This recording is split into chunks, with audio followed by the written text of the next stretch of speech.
A pair of weathered hands works a needle through white fabric, each stitch precise and deliberate. The hands pause hovering above the cloth as a distant rumble of thunder breaks the silence. Outside the small shop window afternoon, light filters through gathering storm clouds, casting the world in shades of amber and shadow.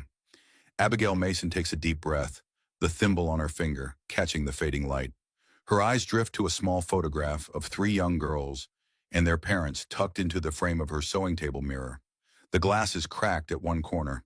She resumes her stitching, each puncture of the needle a tiny act of defiance against an encroaching darkness.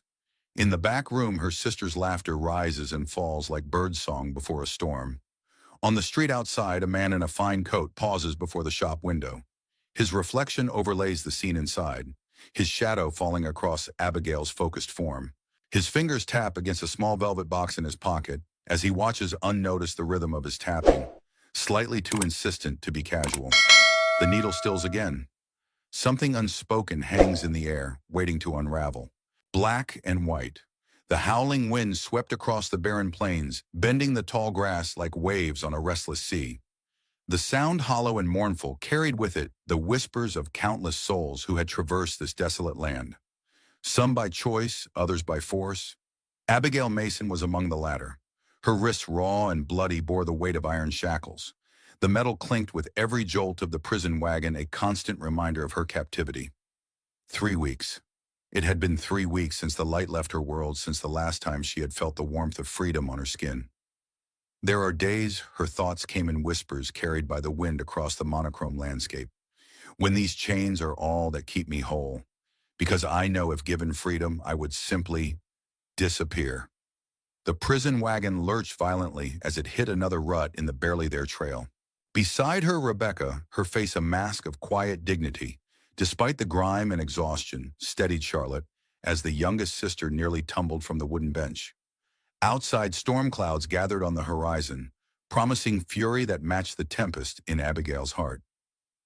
"Water," Charlotte croaked, her voice barely audible above the wagon's creaking and the guards' occasional crude laughter. Her lips were cracked, her eyes hollow. At 19, she had always been the family's delicate flower. Now she was wilting before Abigail's eyes.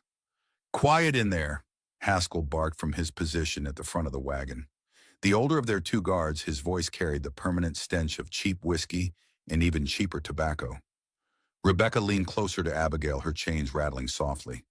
"She won't last another day without water," she whispered, her eyes betraying the fear she struggled to keep from her voice. Abigail nodded almost imperceptibly, then raised her head. "My sister needs water," she called out, her voice steady despite the dryness of her own throat. "She's ill." Briggs, the younger guard, turned his head slightly. His beard couldn't hide the cruel smile that played at his lips. "Thieves don't get special treatment, Miss Mason.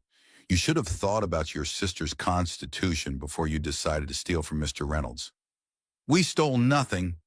Rebecca hissed, the words escaping before Abigail could silence her with a look. Haskell's laughter was like stones grinding together. "That's not what the judge said, now is it?" Abigail closed her eyes as the wagon rumbled onward. The injustice of it all was almost as suffocating as the dust that coated her lungs. But dwelling on it wouldn't change their circumstances. She needed to focus, to watch, to wait for the slightest opportunity for all three of them. 3 weeks earlier, sunlight streamed through the windows of Mason's tailoring, casting golden beams across bolts of pristine, white fabric. Dust motes danced in the light like tiny stars, and the shop smelled of clean cotton, beeswax, and the faint hint of lavender that Rebecca always sprinkled among the folded linens. Abigail's fingers moved deftly across the fabric, the silver needle flashing as she completed the final stitches on Mrs. Hawkins's wedding dress. At 26, she had been running the shop for nearly 5 years, ever since their parents succumbed to the fever that swept through Haven Springs in the bitter winter of '67. The responsibility had fallen to her naturally, the eldest, the practical one, the one who could keep a business ledger as meticulously as she could craft a French seam. "It's beautiful," Charlotte breathed, leaning over Abigail's shoulder to admire the intricate beadwork along the bodice. "Mrs. Hawkins will look like an angel." Rebecca, arranging a display of men's neckties by the window, smiled at her youngest sister's enthusiasm. At 23, Rebecca was the beauty of the family, honey gold hair and eyes the color of summer sky. Where Abigail was all angles and determination, Rebecca was soft curves and gentle persuasion. An angel indeed, came a voice from the doorway, though I doubt even heaven could improve upon the loveliness already present in this establishment. Durbin Reynolds stood framed in the doorway, his broad shoulders blocking much of the light. The son of the town's wealthiest merchant, Jacob Reynolds Durbin, had the confident stance of a man who had never been denied anything he desired. His dark eyes lingered on Rebecca, a predatory gleam barely concealed beneath false charm. Abigail tensed, setting aside her needlework with deliberate care. "Mr. Reynolds," she acknowledged coolly, "we weren't expecting you today. Your father's order won't be ready until next week." "Sinum." Durbin waved a dismissive hand, stepping further into the shop. His boots, polished to a mirror shine, left faint imprints of dust on the floor Abigail had swept clean just hours before. "I'm not here about my father's business," he said, his gaze never leaving Rebecca. "I've come on a matter far more personal." Rebecca stiffened her fingers, tightening around the silk tie she held. Charlotte glanced between her sister and Durbin, confusion giving way to understanding, as she noted the small velvet box he withdrew from his waistcoat pocket. "Miss Rebecca," Durbin began, his voice taking on a theatrical quality that suggested he'd rehearsed this speech many times. "I have admired you from afar for too long. Your beauty, your grace, your gentle nature, they have captured my heart completely." He moved closer and Rebecca took an instinctive step back, bumping against the display table. "I would be honored if you would consent to become my wife." The silence that followed was thick enough to cut with a blade. Abigail watched her sister's face drain of color, saw the almost imperceptible trembling of her hands. Rebecca had confided in her sisters months ago about Durbin's increasingly persistent attentions, the accidental encounters in town, the lingering touches that made her skin crawl, the gifts she had politely but firmly returned. "Mr. Reynolds," Rebecca finally spoke, her voice remarkably steady, "I am flattered by your attention, but I must decline. My place is here with my sisters and our business." Durbin's smile didn't falter, but something cold and hard flashed in his eyes. "I understand your devotion to your family," he said smoothly, "and I admire it. But surely you can see that as my wife, you would want for nothing. Your sisters could continue their little enterprise with the added security of the Reynolds name and fortune behind them." "Yeah, the Mason name has served us well enough," Abigail interjected, moving to stand beside Rebecca. "And our little enterprise provides us with everything we need." Durbin's gaze shifted to Abigail, his smile tightening at the corners. "Miss Abigail," he said with exaggerated courtesy, "always the practical one. But practicality should tell you that 3 unmarried women running a business alone face certain vulnerabilities in this world." The threat, thinly veiled as it was, sent a chill down Abigail's spine. But before she could respond, Charlotte stepped forward, her natural timidity overcome by protective instinct. "My sister has given you her answer, Mr. Reynolds," she said quietly. "We would appreciate it if you would respect her decision." For a moment, rage contorted Durbin's handsome features, a flash so quick that anyone who wasn't watching closely might have missed it. Then the mask of civility slipped back into place, and he tucked the velvet box back into his pocket with deliberate slowness. "As you wish," he said, backing toward the door. "But remember, ladies' fortune's wheel turns constantly. Today's prosperity can become tomorrow's ruin with alarming speed." His eyes, cold as winter frost, swept over the shop. "I would hate to see such industrious young women fall on hard times." The bell above the door jangled discordantly as he left, and only then did Rebecca let out the breath she'd been holding. Her hands shook as she gripped the edge of the table for support. "He won't take this rejection well," she whispered. Abigail moved to the window, watching Durbin's rigid back as he strode down the street. Something in his posture, the tension in his shoulders, the precise rhythm of his steps filled her with a dread she couldn't name. "Let him sulk," she said with more confidence than she felt. "We've done nothing wrong." Charlotte crossed to the door and turned the sign to "closed," though it was barely past noon. Perhaps we should close early today, she suggested. I don't think any of us are in the mood for customers now. Rebecca nodded, still pale. I'll make some tea. As her sisters moved about their familiar tasks, Abigail remained at the window watching until Durbin disappeared into his father's imposing storefront across the square. The sense of foreboding refused to leave her. In the reflection of the glass, she caught sight of her own face, dark eyes and a solemn face, framed by chestnut hair pulled back too severely. Her mother had always told her to smile more, that her serious countenance scared away potential suitors. But Abigail had never been interested in suitors. Her focus had always been survival, first her own, then her family's after their parents died. And right now, every instinct honed by years of vigilance was screaming a warning she couldn't quite decipher. She turned away from the window, forcing a reassuring smile for her sisters. Whatever storm was brewing, they would weather it together. They always had. The knock came 3 days later, just as they were closing shop for the evening. Charlotte had already gone upstairs to their living quarters to start dinner, while Abigail and Rebecca folded the last of a new shipment of calico. Who could that be at this hour? Rebecca wondered, glancing at the darkening sky outside. Abigail moved to the door, smoothing her apron before opening it. Sheriff Daniels stood on the threshold, his weathered face grave beneath his wide-brimmed hat. Behind him stood 2 men Abigail didn't recognize, tall, hard-faced individuals with badges pinned to their dusty vests. Sheriff! Abigail's heart began a rapid tattoo against her ribs. Is something wrong? Sheriff Daniels removed his hat, turning it anxiously in his hands. He'd known the Mason girls since they were children, had even courted their mother briefly before she chose their father instead. Abigail, he said, his voice heavy with reluctance. I'm afraid there's been a complaint filed against you and your sisters. Rebecca came to stand beside Abigail, her hand finding her sister's in a tight grip. What kind of complaint? Theft, one of the strangers said flatly. You're accused of stealing merchandise valued at over $300 from Reynolds Mercantile. That's absurd, Abigail exclaimed. We've taken nothing. Sheriff Daniels wouldn't meet her eyes. Jacob Reynolds claims you've been pilfering small items for months. Says he caught you himself yesterday afternoon, leaving with some fancy buttons and trim hidden in your basket. I wasn't even in their store yesterday, Abigail protested. I was here all day working on Judge Porter's wife's dress. Rebecca was with me and Charlotte was home with a headache. The second stranger stepped forward. I'm Marshal Haskell, he said, his voice like gravel. This here's Deputy Briggs. We've been sent by the Territorial Court to transport you to Fort Smith for trial. Fort Smith, Rebecca gasped. But that's nearly 2 weeks' journey. The Territorial Judge is there now, Haskell explained without sympathy. He handles all felony cases in this region. Abigail's mind raced. Sheriff, this is clearly a mistake. Mr. Reynolds must be confused.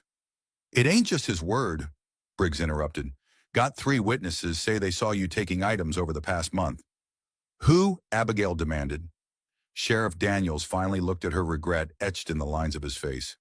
Durbin Reynolds, Thomas Kelly from the bank, and Reverend Simmons's wife. The pieces fell into place with sickening clarity. Thomas Kelly was deeply indebted to the Reynolds family after a series of bad investments, and Sarah Simmons had been nursing a grudge against the Mason sisters ever since Abigail had refused to donate free dresses to the church charity auction. This is Durbin's doing, Rebecca whispered, her fingers digging into Abigail's arm. Because I refused him. Sheriff Daniels shifted uncomfortably. I can't speak to that, but the marshal here has a proper warrant signed by Judge Parker himself. We need to gather your sister, Haskell said, stepping into the shop without waiting for permission. Pack only what you can carry. We leave at first light. Wait, Abigail said desperately. Let me send for Mrs. Hawkins. She was here with us yesterday afternoon when we supposedly stole these items. She can vouch for our whereabouts. A flicker of hope crossed Sheriff Daniels' face. That would help your case considerably. I'll fetch her, he offered, settling his hat back on his head. She's only down the street. While they waited, Briggs kept a watchful eye on the sisters as Haskell searched the shop, opening drawers and rifling through carefully organized shelves of fabric and notions. Abigail's fury grew with each violation, but she bit her tongue. Making enemies of these men now would only worsen their situation. Charlotte appeared at the top of the stairs, drawn by the commotion. Her face went white at the sight of the strangers pawing through their belongings. "Abby, what's happening?" Before Abigail could answer, Haskell straightened, holding aloft a small cloth bag. With a triumphant smile, he upended it onto the cutting table. Pearl buttons, gold-plated clasps, and several yards of expensive lace, all bearing the tiny R stamp of Reynolds Mercantile scattered across the polished wood. "Well, well," he drawled. "What do we have here?" "Those aren't ours," Rebecca protested, staring at the items in genuine bewilderment. "Someone must have." "Save it for the judge, miss." Briggs cut her off. The bell above the door jangled, and Sheriff Daniels returned with Mrs. Hawkins, a plump, kindly widow who had been a loyal customer for years. Her eyes widened at the scene before her. "Mrs. Hawkins," Abigail said, relief flooding her voice. "Please tell them you were here yesterday afternoon, weren't you? You can confirm that none of us left the shop." The older woman's gaze darted nervously between the Mason sisters and the lawman. I was scheduled for a fitting," she admitted. "But when I arrived, the shop was closed. I assumed you'd stepped out on an errand."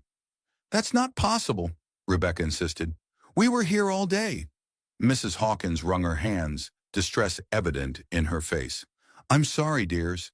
I wanted to believe you, but, well, I saw the evidence with my own eyes." She gestured weakly toward the items on the table. "And Mr. Reynolds is a pillar of the community. Why would he lie about such a thing?" In that moment, Abigail knew they were trapped. Whatever web Durbin had woven was too intricate, too carefully planned to escape. She saw the same realization dawn in Rebecca's eyes, followed swiftly by fear in Charlotte's. "You have 10 minutes to gather your things," Haskell announced, seemingly satisfied with their stunned silence. "Deputy Briggs will accompany you upstairs." As they climbed the narrow stairs to their living quarters, Rebecca leaned close to Abigail. "This is my fault," she whispered. "If I had just—" "Don't," Abigail cut her off fiercely. "Don't you dare finish that thought. You did nothing wrong. None of us did." In their small, tidy bedroom, Charlotte sank onto the edge of her bed, tears streaming silently down her face. "What's going to happen to us?" she asked, her voice small. Abigail knelt before her youngest sister, taking her trembling hands. "We're going to be fine," she promised, though she had no right to make such assurances. "We'll explain everything to the judge. The truth will come out." "Move it along, ladies," Briggs called from the doorway. "Marshal Haskell doesn't like to be kept waiting." With shaking hands, they gathered the barest essentials, a change of clothes, each Abigail's sewing kit, the small Bible that had belonged to their mother, and the few coins they kept hidden in a jar of dried beans. As they descended the stairs, Abigail cast one last look at the shop that had been their livelihood, their security, their home. She wondered if they would ever see it again. Outside, a small crowd had gathered, drawn by the commotion. Neighbors and customers watched with a mixture of curiosity, shock, and in some cases barely concealed satisfaction. Abigail held her head high as Haskell secured their wrists with iron shackles, the metal cold and heavy against her skin. As they were led to a waiting wagon, Abigail caught sight of Durbin Reynolds standing in the shadows across the street watching. Their eyes met, and he smiled, a slow, victorious curl of his lips that sent ice through her veins. In that moment, she understood completely. This wasn't just about Rebecca's rejection. This was about power, about a man who couldn't bear to be denied what he wanted. And he had just demonstrated, in the most devastating way possible, exactly how much power he held. The storm that had threatened all day finally broke as dusk fell. Rain lashed the crude log structure where they had taken shelter for the night, an abandoned trading post that had seen better days decades ago. Wind whistled through cracks in the walls, and the roof leaked in at least 3 places, forcing Haskell and Briggs to constantly shift their bedrolls to avoid the growing puddles. Huddled in a corner, the 3 sisters sat close together for warmth. Their thin dresses, already filthy from days on the trail, provided little protection against the chill. Charlotte shivered violently, her forehead hot to the touch despite the cold air. "She needs medicine," Abigail told Haskell for the 3rd time that evening. "She's running a fever." The marshal glanced up from the coffee he was brewing over a small fire. "Nothing I can do about that tonight," he said without concern. "If she's still poorly when we reach Camden in 2 days, I'll see about finding a doctor." She might not last 2 days.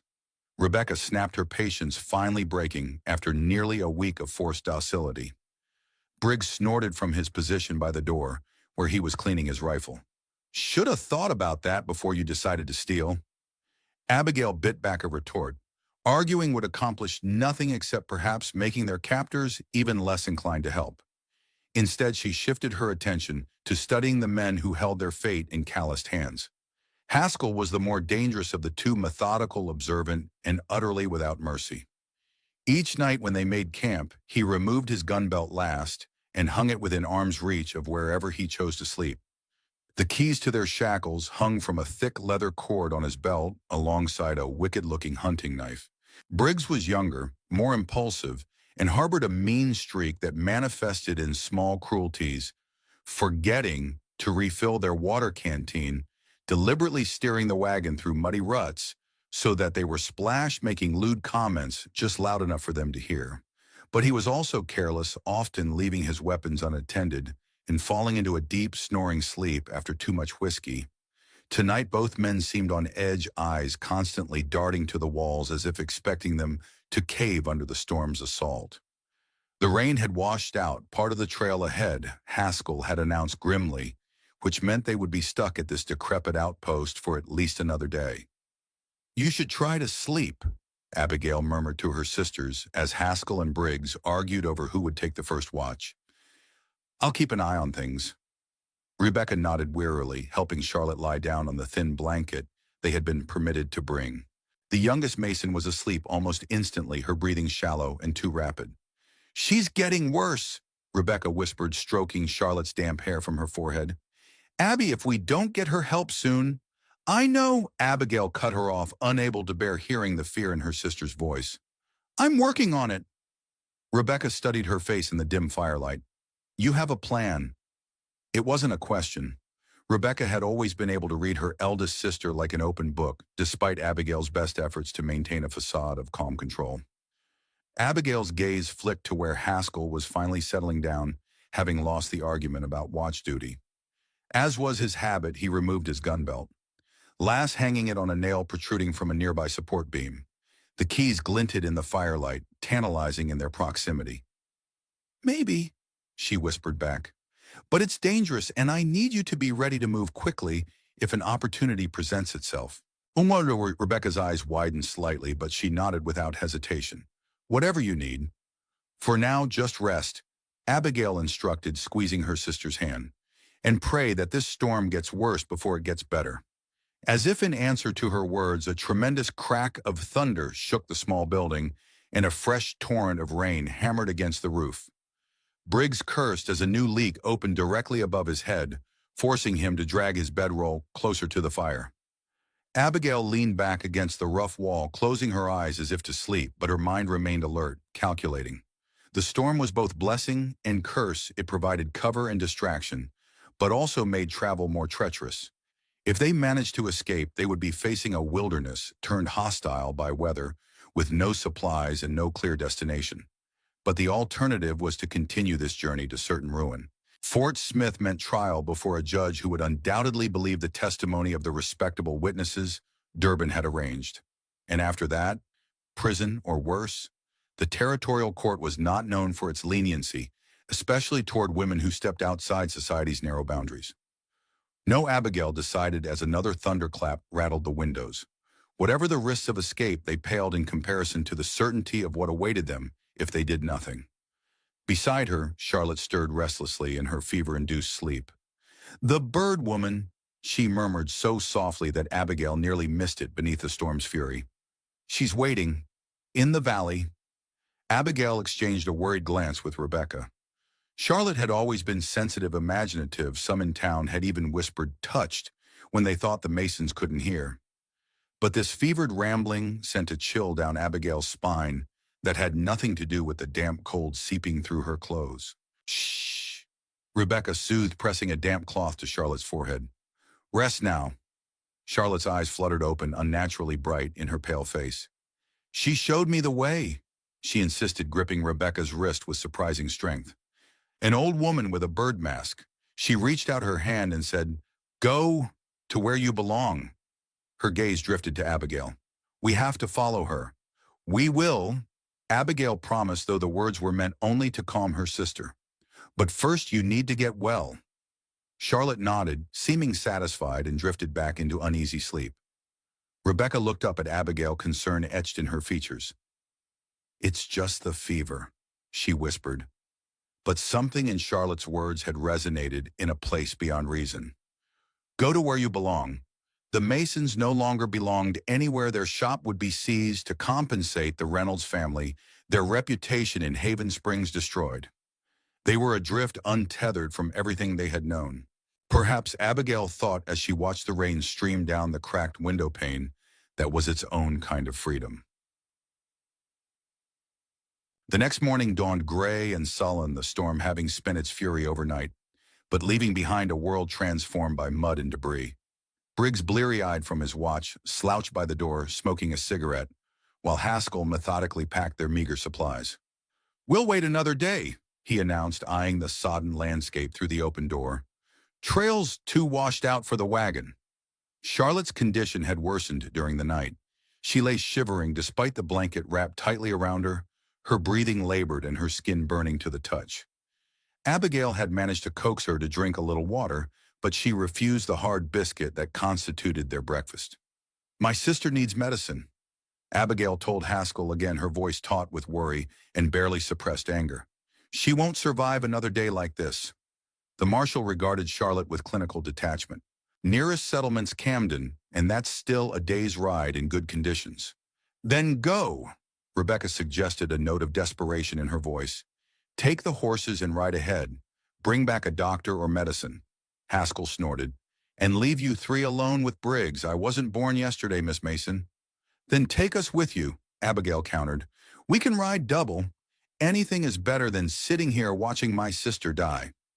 Something that might have been sympathy flickered briefly across Haskell's weathered face, but it was quickly replaced by his usual stony indifference. "We stay put until the trail dries enough for the wagon. Those are my orders." Abigail turned away, swallowing the futile arguments that threatened to spill from her lips. Haskell wouldn't be moved by pleas or reason. He was a man who saw the world in black and white. They were prisoners, he was their keeper, and nothing else mattered. The day crawled by with excruciating slowness. Charlotte drifted in and out of consciousness, sometimes mumbling about the bird woman and the valley, other times lying so still that Abigail had to press her ear to her sister's chest to ensure she still breathed. By late afternoon, a watery sun had emerged, beginning the slow process of drying the sodden earth. Haskell announced they would depart at first light if conditions continued to improve. Briggs, bored and restless after a day confined indoors, had consumed more of his whiskey than was wise, and was now snoring loudly in a corner. Abigail caught Rebecca's eye and nodded slightly toward Charlotte. The time had come, it was now or never. Rebecca understood immediately. She bent over Charlotte, whispering in her ear. After a moment, Charlotte's eyes flew open, and she began to convulse violently, her back arching off the ground, and a terrible keening sound escaping her lips. "What the hell?" Haskell exclaimed, jumping to his feet. "It's the fever," Rebecca cried, genuine fear mixing with the pretense in her voice. "She's having a fit." Charlotte thrashed more violently, foam gathering at the corners of her mouth, a trick she had perfected years ago to avoid attending church with a particularly fire and brimstone visiting preacher. Even in her weakened state, she played her part flawlessly. Haskell and the now awakened Briggs moved closer, momentarily transfixed by the horrifying spectacle. It was all the distraction Abigail needed. In one fluid motion, she lunged toward the support beam where Haskell had hung his gun belt. Her shackled hands made the movement awkward, but her fingers closed around the keyring just as Haskell whirled to face her. "Why, you little—" He began reaching for his sidearm only to find it missing. At that precise moment, as if the heavens themselves had joined their desperate gambit, a tremendous crack split the air as a lightning-weakened section of roof gave way. Timbers and sodden thatch crashed down directly between Abigail and the lawmen, sending up a cloud of dust and debris. "Run!" Abigail shouted, fumbling with the keys as Rebecca hauled Charlotte to her feet. Chaos erupted in the small space. Briggs, still half drunk, tripped over the fallen debris as he lunged for his rifle. Haskell, more coordinated, began circling the collapsed section of roof, his face contorted with rage. Abigail managed to free one wrist from her shackles but had no time for the other. She thrust the keys at Rebecca. "Get Charlotte out. I'll hold them off." Rebecca hesitated only a fraction of a second before taking the keys and dragging Charlotte toward the back window, which had been loosened by the storm's fury. With strength born of desperation, she kicked out the rotted frame and helped Charlotte through the opening. Haskell had nearly reached Abigail now, his hand closing around a fallen beam that would serve as an effective club. Without thinking, Abigail snatched up a burning branch from the fire and thrust it toward his face. He recoiled instinctively, giving her the moment she needed to dash toward the window. Outside, the world was a churning sea of mud and rain-slicked grass. Rebecca had already freed herself and Charlotte from their shackles and was supporting their younger sister as they stumbled toward the tree line. Abigail glanced back once to see Haskell emerging from the building, pistol now in hand. "Stop or I'll shoot," he bellowed. She didn't stop. Ignoring the burn of her muscles and the weight of the shackles still attached to one wrist, she ran. The first shot went wide, embedding itself in a tree trunk to her left. The second came closer, close enough that she felt the displacement of air as the bullet whizzed past her ear. Then she was in the trees, the dense foliage, swallowing her as effectively as night swallows day. Ahead, she caught glimpses of Rebecca's dress as her sisters plunged deeper into the forest. Behind, she heard the crashing of pursuit, Haskell and Briggs, undoubtedly with murder in their hearts. The forest floor was treacherous, slippery with mud, and decaying leaves pockmarked with half-hidden roots eager to trip unwary feet. Abigail fell twice each time, forcing herself up with increasingly desperate urgency. The shackles still attached to her right wrist caught on branches and vines, slowing her progress and leaving a trail of broken foliage that even the most inept tracker could follow. She found Rebecca and Charlotte huddled behind a massive fallen oak, both breathing hard, their faces streaked with mud and fear. "They're right behind me!" Abigail gasped, dropping to her knees beside them. She grabbed the keys from Rebecca's trembling hand and set to work on her remaining shackle. "Which way?" Rebecca whispered, peering anxiously through the gathering gloom. The forest was darkening rapidly as evening approached the thick canopy overhead, blocking what little sunlight remained. Abigail hesitated. They had no plan beyond escape, no destination, no supplies. Returning to Haven Springs was impossible. Durbin's influence would ensure they were immediately recaptured. Heading east toward more populated areas carried similar risks. That left only one direction west into the untamed wilderness that few white settlers had ventured to explore. West, she decided, the metal finally falling away from her wrist. Away from the roads and settlements. Charlotte stirred from her fever-induced stupor, her eyes suddenly clear and focused. "The valley," she murmured. "We need to find the valley." Abigail and Rebecca exchanged concerned glances. Charlotte's fever dreams were becoming an obsession, but they had no better plan. "West it is, then," Rebecca agreed, helping Charlotte to her feet. The sound of pursuit grew, louder voices calling to each other. The crash of bodies through underbrush. The distinctive baying of hounds. Haskell must have had hunting dogs tied up at the trading post, Abigail realized with sinking dread. Outrunning men was one thing. Outrunning trained tracking hounds was quite another. "We need to cross water," she said, recalling fragments of stories she'd heard about fugitive slaves eluding pursuit. "It will confuse the dogs." As if in answer to her words, the faint sound of rushing water reached their ears, a stream or small river swollen by the recent rains. They moved as quickly as Charlotte's condition would allow, stumbling through the growing darkness toward the sound of water. The baying of the hounds grew more frenzied, closer with each passing minute. Abigail knew they were running out of time. When they finally reached the stream, they found it had transformed into a raging torrent, brown with mud and choked with debris swept downstream by the storm. "We can't cross that," Rebecca gasped, staring at the churning water with wide eyes. "We'll be swept away." But the alternative was capture, and that was no alternative at all. Abigail scanned the bank, desperately searching for any advantage. About 50 yards downstream, a massive tree had fallen across the water, creating a precarious but possible bridge. "There," she pointed. "We can cross on that tree." They made their way along the slippery bank, Charlotte between them, supported by their linked arms. Each step was a battle against mud that sucked at their shoes and threatened to send them sliding into the angry water. The fallen tree was larger than it had appeared from a distance, an ancient oak whose massive trunk provided a crossing nearly 3 feet wide at its narrowest point. But it was slick with rain and moss and swayed slightly with the pressure of the water rushing beneath it. "I'll go first," Abigail decided, stepping cautiously onto the natural bridge. Then Charlotte. "Rebecca, you follow and keep hold of her." The crossing was a nightmare of terror and concentration. Each step had to be carefully placed, each shift in the tree's subtle movement anticipated and countered. Halfway across, Charlotte nearly lost her balance, saved only by Rebecca's quick reflexes. They were 3/4 of the way across when the first bullet splintered bark near Abigail's foot. She looked back to see Haskell standing on the bank. They had just left his revolver raised for another shot. Briggs was beside him, rifle at his shoulder, taking more careful aim. "Move!" Abigail shouted, abandoning caution for speed.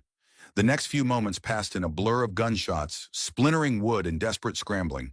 Somehow they reached the far bank, tumbling onto solid ground as bullets continued to kick up dirt around them. The dogs had reached the water's edge now, their howls rising above the sound of the rushing stream. But dogs could cross water and men could find other crossing points. Their reprieve would be brief. "Keep moving," Abigail urged, pulling her sisters to their feet. "Into the trees, as far and as fast as we can."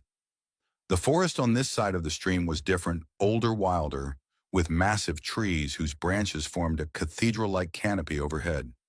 As they plunged deeper into its shadows, the sounds of pursuit gradually faded, replaced by the eerie chorus of night creatures awakening. They walked until exhaustion and darkness made further progress impossible. Charlotte could barely stand, her brief burst of energy completely spent, and even Rebecca stumbled with fatigue. Finding a hollow beneath the twisted roots of an enormous sycamore, they huddled together for warmth and what little protection the natural shelter offered. "Do you think we've lost them?" Rebecca whispered, her voice barely audible above the soft patter of renewed rain on the leaves overhead. Abigail didn't answer immediately. The truth was, she didn't know. Haskell struck her as a man who would not abandon a pursuit easily, especially after being outsmarted by 3 women he had underestimated. But the storm and the stream had given them advantages they desperately needed. "For tonight at least," she finally replied. "We should rest while we can. Tomorrow will bring its own challenges." Charlotte stirred against her shoulder, her skin still too warm, her breathing too shallow. "The bird woman," she murmured. "She's waiting for us." Abigail stroked her sister's tangled hair, concern a cold weight in her chest. "Sleep now," she soothed. "We'll find her tomorrow." As her sisters drifted into exhausted slumber, Abigail remained awake, listening to the forest sounds and the distant rumble of thunder. They were fugitives now, with nothing but the clothes on their backs and the slim hope of finding sanctuary in a wilderness that could kill them as easily as hide them. Freedom, she thought bitterly, the word tasting like ashes in her mouth. What was freedom worth if it meant watching her sisters suffer and possibly die? What use was escaping one set of chains only to find themselves bound by even harsher realities? Hunger, exposure, the constant threat of recapture. Yet even as these dark thoughts threatened to overwhelm her, Abigail felt something unexpected stir within her chest, a tiny spark of wild hope. They were alive. They were together. And for the first time in 3 weeks, their fate rested in their own hands, rather than those of men who saw them as nothing more than property to be claimed or prisoners to be delivered. It wasn't much, but perhaps in this moment it was enough. In the distance, a wolf howled, a long, mournful sound that seemed to carry both warning and welcome. Abigail shivered, drawing her sisters closer as the darkness pressed in around them. Whatever lay ahead, they would face it together. The rain continued to fall, washing away their tracks, and perhaps offering a clean slate upon which to write a new story. Their story. As exhaustion finally claimed her, Abigail's last conscious thought was of Charlotte's words, "Go to where you belong." The question that haunted her as she slipped into dreams was simple. Where did 3 women alone in a world ruled by men truly belong? Perhaps the answer waited somewhere in the wilderness before them. Dawn broke reluctantly over the forest, pale light filtering through the dense canopy in misty shafts. Abigail woke with a start, momentarily disoriented, by the unfamiliar sounds and smells surrounding her. The events of the previous day crashed back into her consciousness: the escape, the desperate flight through the woods, the bullets splintering bark inches from her feet. Beside her, Rebecca and Charlotte still slept huddled close for warmth. Charlotte's face was flushed with fever, her breathing shallow, but more even than it had been the night before. Perhaps the rest had done her some good, though Abigail knew that without proper medicine, her sister's condition remained precarious. Careful not to wake them, Abigail extracted herself from their makeshift shelter beneath the sycamore roots and stood stretching muscles stiff from cold and fear. Her dress, once a serviceable blue cotton, was now a tattered mess of mud thorns and what might have been blood from where branches had scraped her skin during their flight. Her hair had come loose from its severe bun, falling in tangled waves around her shoulders. For a moment she allowed herself to feel the full weight of their situation. They were lost in unfamiliar wilderness, without food, proper clothing, or any clear destination. Behind them lay pursuers who would show no mercy if they were recaptured. Ahead lay what more forest mountains or settlements where they might find help, but also risk recognition. The sound of running water nearby drew her attention. Following it, she discovered a small stream, not the raging torrent they had crossed the previous evening, but a gentle tributary, its water clear and inviting. Kneeling at its edge, Abigail cupped her hands and drank deeply the cold water, easing the dryness in her throat. Then she splashed her face, scrubbing away the worst of the dirt and dried sweat. Her reflection in the water startled her, a wild-eyed woman with hair like a tangle of brambles and a smear of dried blood across one cheekbone. She hardly recognized herself. The prim, proper Miss Abigail Mason of Mason's Tailoring seemed to have vanished, replaced by this feral creature who had risked everything on a desperate bid for freedom. A twig snapped behind her, and Abigail whirled, heart-pounding. But it was only Rebecca making her way carefully through the underbrush. "Charlotte's still sleeping," her sister said softly, joining Abigail by the stream. "Her fever seems a little better." Abigail nodded, relieved. "We should let her rest as long as possible. She'll need her strength." Rebecca drank from the stream, then washed her face as Abigail had done.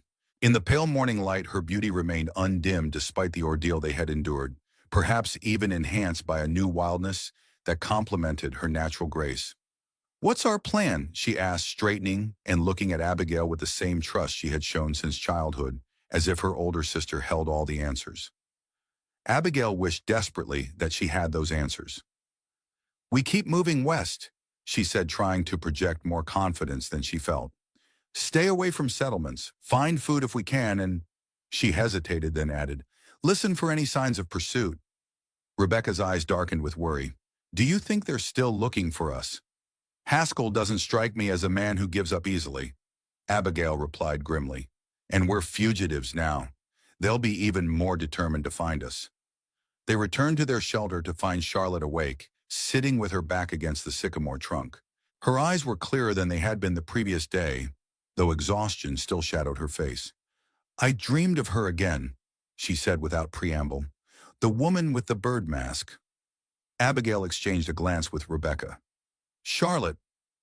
"She was standing on a ridge." Charlotte continued, her voice taking on an almost trance-like quality. "Behind her was a valley hidden between two cliffs. She pointed to it and said it was where lost souls find refuge." Rebecca knelt beside her younger sister, pressing a hand to her forehead. "Your fever's down," she observed with relief. "Do you feel strong enough to walk?" Charlotte nodded, her eyes still distant. "We need to go west," she said, echoing Abigail's earlier words, "toward the mountains." Abigail helped her sister to her feet, steadying her when she swayed slightly. "There's a stream nearby. You should drink before we start." After Charlotte had refreshed herself, they began their journey westward, using the sun's position to maintain their direction. The forest grew thicker as they progressed, the trees older and more massive, with trunks wider than all three sisters could encircle with joined hands. Strange flowering vines draped from branches and unfamiliar birds called from the canopy overhead. By midday, hunger had become a constant companion, their stomachs cramping painfully. They found a berry bush that Abigail recognized from their father's nature guides as edible, but the small fruits barely took the edge off their hunger. We need real food, Rebecca said as they rested briefly in a small clearing, and shelter if we're going to survive out here. Abigail nodded, scanning their surroundings. The wilderness stretched in every direction, seemingly endless and indifferent to their plight. Yet humans had lived off this land for generations before white settlers arrived with their towns and railroads. Surely they could learn to do the same, at least long enough to what? The question haunted her. Long enough to find a new place to settle, to somehow clear their names, or simply to disappear completely, becoming as wild and untamed as the forest itself.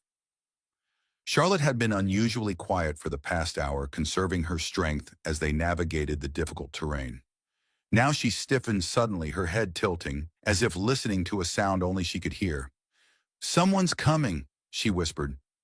Abigail and Rebecca froze, straining their ears. At first, Abigail heard nothing beyond the usual forest sounds, wind in the leaves, bird song, the distant chattering of squirrels. Then she caught it, the faint but unmistakable sound of movement through the underbrush, too deliberate to be an animal, too quiet to be their pursuers with their dogs and horses. "Hide!" she hissed, pulling her sisters toward a dense thicket of bushes. They crouched among the foliage, hardly daring to breathe as the sounds grew closer.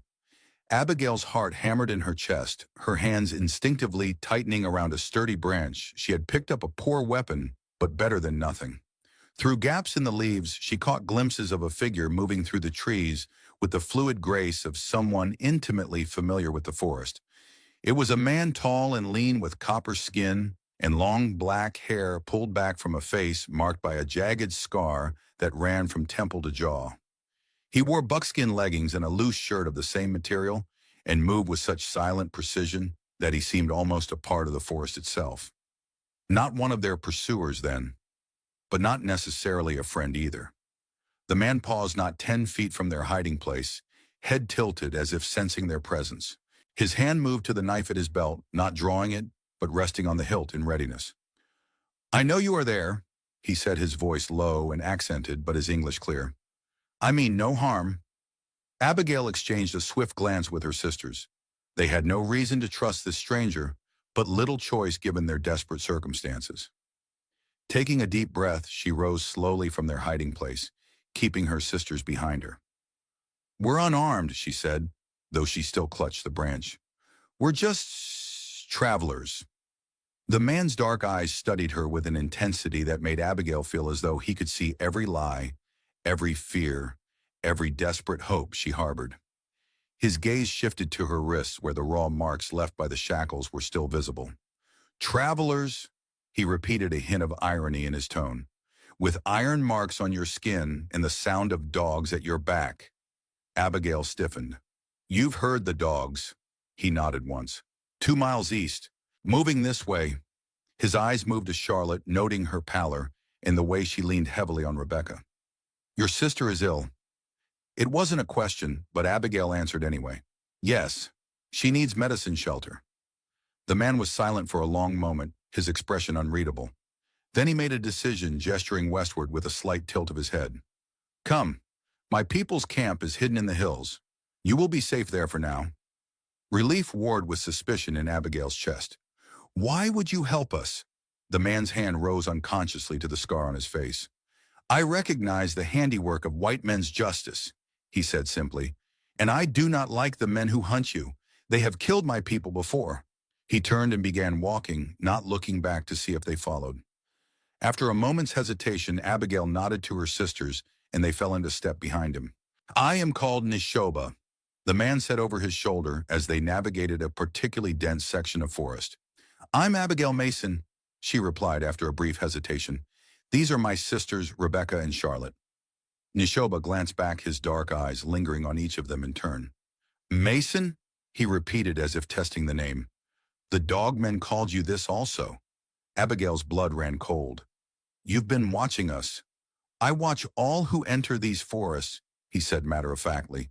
"It is my duty to my people." They walked in silence after that, Nishoba setting a pace that was challenging, but not impossible for the exhausted sisters to maintain. Charlotte seemed to draw strength from some inner reserve, her steps growing steadier as they progressed deeper into the wilderness. The terrain began to change, becoming more rugged with rocky outcroppings rising among the trees.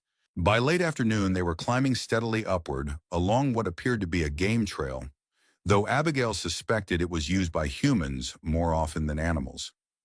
Just as Charlotte was beginning to falter again, Nishoba paused at what seemed to be a solid rock face covered in vines and moss. With practiced hands, he pulled aside the vegetation to reveal a narrow crevice in the stone, just wide enough for a person to pass through sideways. "This way," he said, gesturing for them to enter.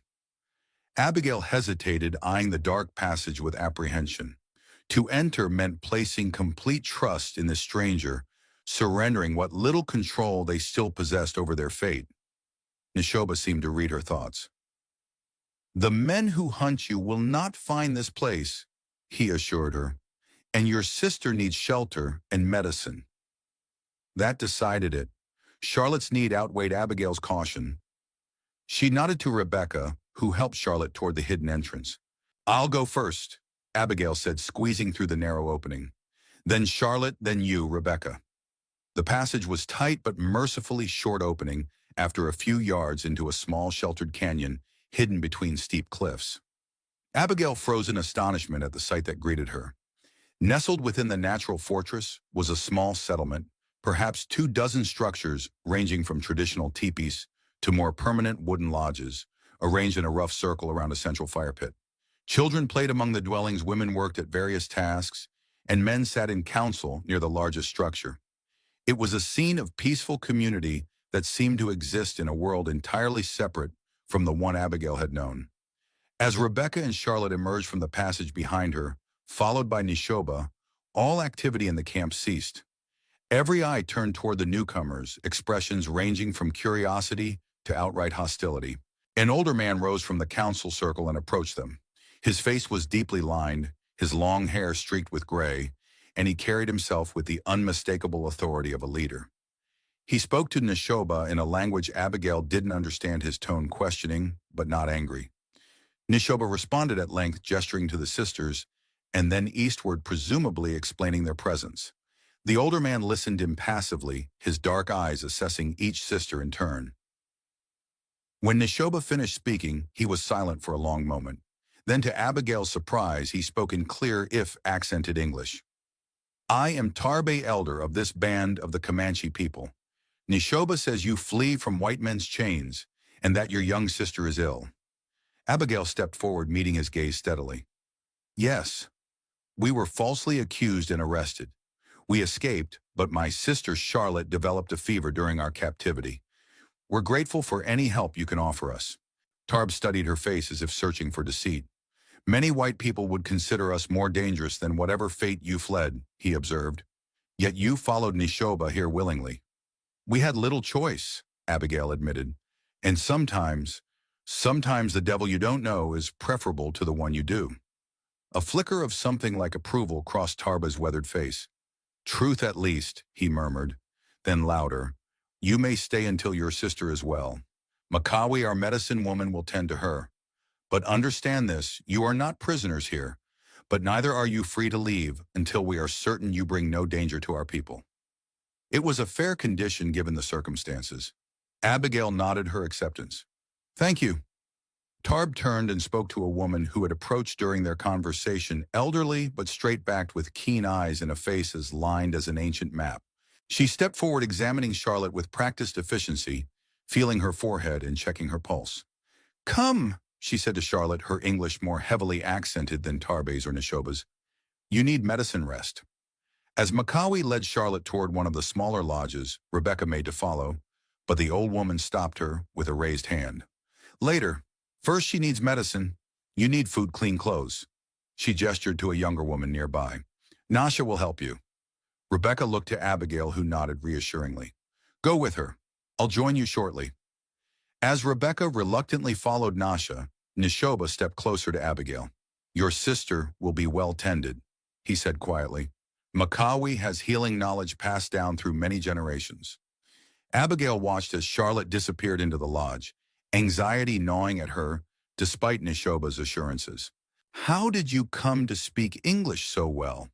she asked, partly out of genuine curiosity, partly to distract herself from worry.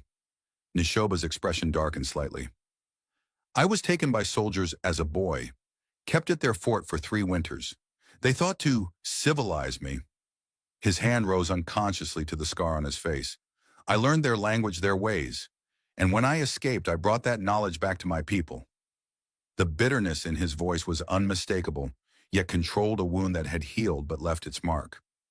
Abigail found herself wondering what other scars he carried that weren't visible to the eye.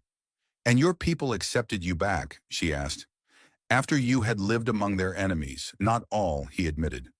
"Some thought I had been contaminated by the white man's world, but Tarb saw value in what I had learned. He made me a scout to watch the borders of our territory and report on the movements of settlers and soldiers." Tarb approached them again, having concluded his discussion with the other elders. "Nishoba will show you where you may rest," he said to Abigail. "Tonight you will join us at the council fire, and we will speak more of why you are here and what lies ahead."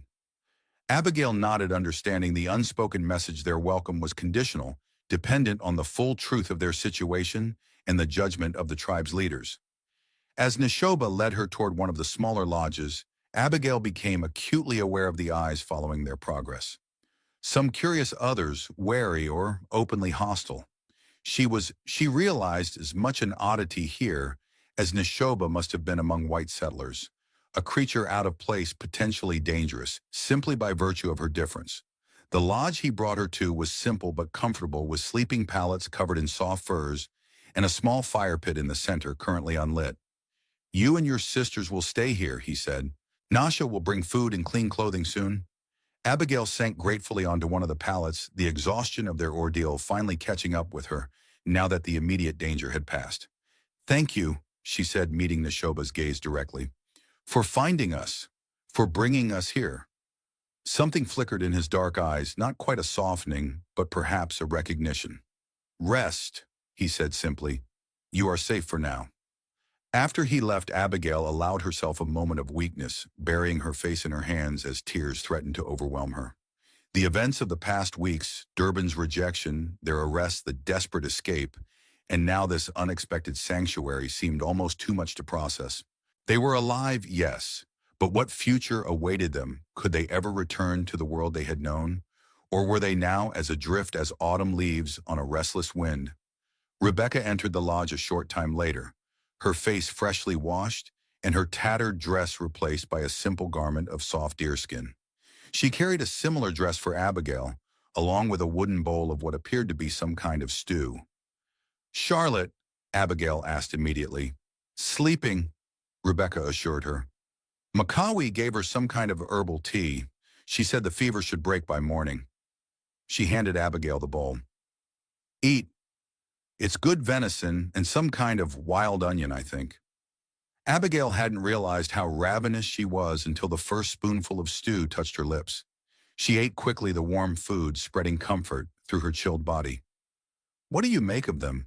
Rebecca asked quietly, settling beside her on the pallet. "Do you think we can trust them?" Abigail considered the question carefully. I think they're being as cautious with us as we are with them. And that's fair." She set aside the empty bowl. "Nishoba could have left us to be recaptured. Instead, he brought us to his people's secret refuge. That counts for something." Rebecca nodded slowly. "Did you see how they live so connected to the land? The children seem happy, the women strong." A wistful note entered her voice. "There's a freedom here that I've never felt before, even before. Everything." Abigail understood what her sister meant. Despite the obvious hardships of their nomadic existence, the Comanche people they had glimpsed seemed to possess a certainty of purpose, a belonging that had been increasingly elusive in the sisters' own lives. "Don't romanticize it," she cautioned gently. "They've taken us in for now, but we're still outsiders, and they have their own struggles, their own dangers to face." "I know," Rebecca sighed, "but it makes me wonder what our lives might have been if—" She trailed off, shaking her head. "Never mind. It's foolish dreaming." Abigail reached for her sister's hand, squeezing it gently. "Dreams are all we have right now," she said softly. "Hold on to them." As promised, they were summoned to the council fire after sunset. The entire camp had gathered, forming a circle around the flames that cast flickering shadows across intent faces. Charlotte, still weak but visibly improved, sat between her sisters wrapped in a thick blanket, despite the mild evening air. Tarb gestured for them to sit directly across from him, a position that placed them in full view of the assembled tribe. "Now," he said, his deep voice carrying easily in the hushed circle, "you will tell us your full story, how you came to wear iron on your wrists, why men hunt you with dogs, and what you seek in these hills." It was not a request, but a command. Abigail drew a deep breath and began their tale, starting with their parents' death and their struggle to maintain the tailoring shop, continuing through Durbin's unwanted courtship of Rebecca and his vindictive reaction to rejection, and concluding with their desperate escape from the trading post. Throughout her narrative, the faces around the fire remain impassive, though she noticed Neshoba's jaw tighten when she described Durbin's manipulation and the false accusations that had led to their arrest. When she finished, silence hung heavy over the gathering. Finally, an older man with a heavily lined face spoke up, addressing Tarbe in their native language. Others joined in a discussion that grew increasingly animated, though never disrespectful. Neshoba, seated at Tarb's right hand, occasionally added his own comments, his gaze frequently finding Abigail's across the fire. Eventually, Tarb raised a hand, and the discussion ceased immediately. "Your story rings true," he said to Abigail, "but it raises questions. The most important being, what do you seek from us?" It was the question Abigail had been asking herself since their escape, and she still had no clear answer. "Shelter," she said finally. "Safety for my sisters. Beyond that?" She shook her head. "We have nowhere to go, no home to return to. We're lost." Tarb nodded slowly. "Lost," he repeated, "like many who find their way to these hidden places." His gaze shifted to Charlotte. "Your young sister spoke of dreams, of a woman with a bird mask." Charlotte straightened, surprised. "Yes, she called to me, told me to go to where I belong." Murmurs rippled through the gathering, and Abigail noticed several of the older women exchanging significant glances. "Makawi," Tarbe called, "what do you make of this dream?" The old medicine woman who had tended Charlotte stepped forward into the circle of firelight. "The bird woman appears to those who stand between worlds," she said, her accented voice carrying a weight of ancient knowledge. "To those who have lost their place in one world, but not yet found their place in another." She approached Charlotte, studying her face intently. "This one has the gift of seeing beyond the veil. It is rare among your people, but not unknown to us." Charlotte's eyes widened. "You know of the bird woman?" "She has many names among many peoples," Makawi replied. "To us, she is a Wanata, the guardian of lost souls. She guides those who are meant to find the hidden valley." A chill ran down Abigail's spine at these words. Charlotte's fever dreams had seemed like delirious fantasy, but here was this woman speaking of them as something real, something significant. "What valley?" Rebecca asked, leaning forward with keen interest. Tarb raised a hand. "That is not a story for tonight," he said firmly. "For now, know this, you may stay among us while your sister heals fully. In return, you will work alongside our women, learning our ways and contributing to our community." It was more than they could have hoped for, a reprieve from the immediate dangers that had driven them into the wilderness. Abigail inclined her head in acceptance. "We are grateful, and we will work hard to earn our place here." As the council dispersed, Neshoba approached them. "I will show you more of our ways tomorrow," he said. "There is much you must learn quickly if you are to survive here." His gaze lingered on Abigail a moment longer than necessary, an unspoken question in his dark eyes. She met his look steadily, recognizing in him a kindred spirit, someone who had also been caught between worlds, forced to adapt and survive in unfamiliar territory. "We're quick learners," she assured him. A ghost of a smile touched his lips. "We shall see." Days stretched into weeks as the Mason sisters adapted to life among the Comanche.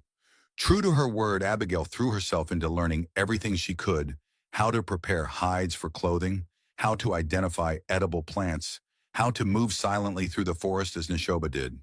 Her skills as a seamstress proved valuable, and she soon found herself teaching some of the younger women new techniques for decorative stitching, an exchange of knowledge that helped bridge the cultural divide. Rebecca, with her natural grace and gentle manner, became a favorite among the children. Though she spoke little of their language at first, she discovered that games and songs required minimal translation. Soon she was learning their stories and traditions, absorbing the rich oral history of the tribe through the simple act of play. Charlotte, once recovered from her fever, gravitated toward Makawi. The old medicine woman seemed to recognize something in the youngest Mason sister, a sensitivity and openness to ways of understanding the world that went beyond the rigid confines of their white upbringing. Under Makawi's tutelage, Charlotte began to learn the healing properties of plants, the rhythms of the natural world, and the spiritual practices that sustain the tribe through hardship. Yet despite their gradual integration into the community, the sisters remained aware of their precarious position. Some members of the tribe, particularly the warriors who had lost family to white settlers or soldiers, regarded them with persistent suspicion. And beyond the safety of the hidden canyon, danger still lurked. Twice Neshoba reported signs of their pursuers in the surrounding forests, though the search parties never came close to discovering the concealed entrance to the canyon. It was during one of these tense periods, when the tribe maintained an especially vigilant watch, that Abigail found herself alone with Neshoba on a scouting mission. Tarby had begun to trust her enough to allow her to accompany his most skilled scout, recognizing that her knowledge of the men pursuing them could prove valuable. They had climbed to a high ridge overlooking the forest to the east, searching for any sign of movement among the trees. The early morning mist still clung to the valleys below, giving the landscape an ethereal quality that belied the very real dangers it concealed. "Nothing," Neshoba said after a long silence. "They may have finally given up." Abigail shook her head. "Haskell wouldn't give up, not unless he was called back or reassigned." A thought struck her. "Or unless they believe we're dead." Neshoba considered this. "The storm that night was severe. Perhaps they think you drowned crossing the river." Or perhaps, Abigail agreed, though she wasn't convinced. Men like Haskell and Briggs would want proof of body, or at least some article of clothing washed downriver. They sat in companionable silence for a time, watching the mist burn away as the sun climbed higher. Over the weeks, a cautious friendship had developed between them, built on mutual respect, shared responsibilities, and perhaps a recognition of something similar in their spirits. Both were watchers, protectors, bearing the weight of others' safety on their shoulders. "You have changed," Neshoba observed suddenly, "since you first came to us." Abigail glanced at him, surprised by the personal nature of the comment. "How so?" He seemed to consider his words carefully. "You move differently, more connected to the earth. Your eyes see more, and you no longer look over your shoulder every few steps." It was true, Abigail realized. The constant vigilance, the tension that had become so much a part of her that she hardly noticed it anymore, had gradually eased during their time with the tribe. Not disappeared entirely, she doubted it ever would, but transformed into something more akin to the natural awareness that Neshoba himself displayed. "I feel different," she admitted. "Lighter in some ways, as if I've set down a burden I didn't know I was carrying." Neshoba nodded, understanding in his dark eyes. "The white man's world is full of invisible chains. Even those who think themselves free are bound by them." The observation struck Abigail with unexpected force. Hadn't she always prided herself on her independence, her self-sufficiency? Yet in Haven Springs, her life had been circumscribed by expectations and limitations. She had never thought to question what a woman could do, how she should behave, who she could become. "What about you?" she asked, turning the conversation away from herself. "You lived in both worlds. Where do you truly belong?" A shadow crossed his face, and his hand rose unconsciously to the scar that marked his cheek. "I belong nowhere," he said quietly, "and everywhere. The soldiers who took me destroyed the boy I was. When I returned, I was neither fully Comanche nor white. I have made my peace with that." Impulsively, Abigail reached out her fingers, hovering near the jagged scar. "How did you get this?" Neshoba went very still, his eyes fixed on hers with an intensity that made her breath catch. For a moment she thought he wouldn't answer. Then slowly he spoke. "There was an officer at the fort, a man who took particular interest in breaking the spirit of the Indian children brought there." His voice was carefully controlled, revealing none of the emotion that must lie beneath the words. When I refused to forget my language, my traditions, he decided a more permanent reminder was needed. Horror and anger rose in Abigail's chest. He did this to you deliberately. Neshoba nodded, once his jaw tight. With the same knife he wore at his belt every day. He said it would mark me as a savage, ensure I would never be accepted by either world. What was his name? Abigail asked, her voice barely above a whisper. Neshoba's gaze hardened. He called himself Captain Durbin. The name hit Abigail like a physical blow. Durbin, she repeated, disbelieving. Not Jacob Durbin. His son, Neshoba, confirmed, watching her reaction closely. The same man who accused you and your sisters. The world is not so large as it seems, Abigail Mason. The coincidence, if it was coincidence, seemed too incredible to be mere chance. That the man who had orchestrated their downfall should also be responsible for the scar that had shaped Neshoba's life. It felt like the hand of fate drawing them together through shared suffering. Did you know? She asked. When you heard our story at the council fire, did you know it was the same man? I suspected, Neshoba admitted. When you described his cruelty, his need to possess and control, these are traits I recognized. His expression softened slightly. Perhaps that is why I felt compelled to help you. I saw in your eyes the same fire that kept me alive during those years of captivity. The revelation created a new bond between them, a shared understanding that went beyond words. As they made their way back to the canyon, Abigail found herself walking closer to Neshoba than before, aware of him in a way that both unsettled and exhilarated her. That evening, as the sisters prepared for sleep in their lodge, Rebecca observed Abigail with knowing eyes. You care for him, she said simply. Neshoba. Abigail stiffened her hands, pausing in the act of braiding her hair. He has been kind to us. He saved our lives. That's not what I meant, and you know it, Rebecca countered gently. I see how you look at each other, the way you both find reasons to be in the same place at the same time. It's not like that, Abigail protested, though her cheeks warmed. We're from different worlds. Are we, though? Charlotte interjected, looking up from the plants she was sorting, according to Makawi's instructions. After everything that's happened, do we really belong to that world anymore? The one that was so quick to believe the worst of us to put us in chains? Abigail had no answer.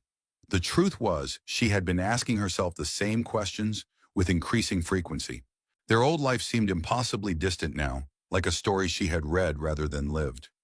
Here among people who had every reason to despise them, simply for the color of their skin, they had found acceptance, conditional and fragile perhaps, but more genuine than much of what they had known in Haven Springs. I don't know where we belong, she finally admitted, but I do know that our situation is still precarious. Caring for anyone right now is a luxury we can't afford. Rebecca's expression softened with sympathy. Oh, Abby, caring isn't a luxury, it's what keeps us human, especially in times like these. Before Abigail could respond, a commotion erupted outside, shouts, running feet, the high-pitched whinny of a horse in distress. The sisters exchanged alarmed glances, then rushed to the entrance of their lodge. The scene that greeted them was one of controlled chaos. Warriors were gathering weapons, women were hurrying children into lodges, and Tarb stood at the center of it all, issuing rapid commands. Neshoba was at his side, his expression grim as he pointed toward the eastern ridge. Abigail pushed through the crowd to reach them. What's happening? Neshoba turned to her, his face taut with tension. Kiowa war party, he said tersely. Moving this way. The Kiowa Abigail had heard them mentioned in hushed tones around the campfire. Another tribe, traditional enemies of the Comanche, known for their ferocity in battle and their bitter resentment of any encroachment on what they considered their ancestral hunting grounds. How many, she asked, fighting to keep her voice steady. At least 20 warriors, Neshoba replied. They are not yet aware of our exact location, but they are searching systematically. It is only a matter of time before they find the hidden entrance. Tarb spoke rapidly in Comanche, gesturing toward the western end of the canyon. Neshoba nodded, then turned back to Abigail. We are preparing to defend the camp. You and your sisters should gather your belongings, be ready to move if necessary. The gravity in his voice told Abigail that this was no minor threat. Is there anything we can do to help? A flicker of surprise crossed Neshoba's face, quickly replaced by approval. Your sister, Charlotte Macawi, has been teaching her about healing plants. Tell her to go to the medicine lodge and help prepare poultices and remedies. We may have wounded before the night is over. Abigail nodded, already turning to find her sisters. And Rebecca and I, do you know how to use a bow? Neshoba asked. No, but I can learn quickly. A ghost of a smile touched his lips despite the dire circumstances. I believe you can. Find Nasha, she will show you and Rebecca how to help the women prepare defenses. As Abigail hurried back to her sisters, the reality of their situation struck her with full force. These people whom they had known for barely a month were preparing to fight, perhaps die, to defend their home. A home that had become, almost without her realizing it, a sanctuary for the Mason sisters as well. The next hours passed in a blur of activity. Charlotte joined Macawi in the medicine lodge, grinding herbs and preparing bandages with the focused intensity she had once applied to her embroidery. Rebecca and Abigail worked alongside the Comanche women, helping to reinforce the most vulnerable lodges and distributing weapons to the warriors. As dusk fell, an eerie quiet descended on the canyon. The children had been hidden in a cave at the far end, guarded by the elderly and a few of the younger women. The warriors had taken up positions at strategic points, particularly near the hidden entrance, while others climbed to higher vantage points along the canyon walls. Abigail found herself assigned to a group led by Nasha, tasked with providing a second line of defense should the Kiowa breach the entrance. The bow she had been hastily taught to use felt awkward in her hands, but she was determined to defend this place that had sheltered them when they had nowhere else to turn. As night deepened, Neshoba appeared beside her, his face painted for battle, a quiver of arrows slung across his back. They are close now, he said quietly. If fighting starts, stay back until you are sure of your shot. Better to wait than to waste arrows. Abigail nodded, fear and resolve warring within her. Neshoba, she began, then faltered, unsure what she wanted to say. He seemed to understand anyway. His hand found hers in the darkness, squeezing briefly. Whatever happens tonight, he said, his voice low and intense, know that you and your sisters have earned your place here. You are no longer outsiders to me. The simple declaration meant more than any flowery profession of feeling could have. Abigail swallowed hard against the sudden tightness in her throat. Be careful, was all she could manage. A shadow of a smile crossed his face. Always. Then he was gone, moving silently toward the canyon entrance, where Tarb and the other senior warriors waited. Time seemed to stretch and contract in the tense silence that followed. Abigail found herself counting heartbeats, each one seeming to echo in the stillness. Beside her, Rebecca's face was pale, but determined in the faint moonlight that filtered into the canyon. The attack, when it came, erupted with shocking suddenness. A war cry split the night, followed by the sounds of battle, the thud of arrows finding targets, the clash of weapons, shouts of pain and defiance. Flames erupted near the entrance as someone, Kiowa or Comanche Abigail couldn't tell, set fire to one of the outer structures. In the flickering light of the growing blaze, shadows danced across the canyon walls, grotesque, elongated shapes that seemed more spirit than human. The Comanche warriors surged forward to meet the intruders, their own war cries rising to challenge those of the Kiowa. Stay together, Nasha commanded her group, her voice steady despite the chaos erupting around them. Wait for my signal. The fighting intensified, spreading from the entrance deeper into the canyon. Abigail caught glimpses of Neshoba moving through the melee with deadly grace, his knife flashing in the firelight. Tarb stood his ground near the central fire pit, rallying his warriors as the Kiowa pressed their advantage of numbers. A child's scream cut through the tumult. One of the little ones must have escaped from the cave and gotten caught in the fighting. Without thinking, Abigail broke from Nash's group, racing toward the sound. She found a small boy, no more than 4 or 5, cowering beneath an overturned cart as 2 Kiowa warriors advanced on him. Hey! She shouted, drawing their attention away from the child. It was a foolish move. She had no real skill with the bow, and they were trained warriors, but she couldn't stand by and watch a child be slaughtered.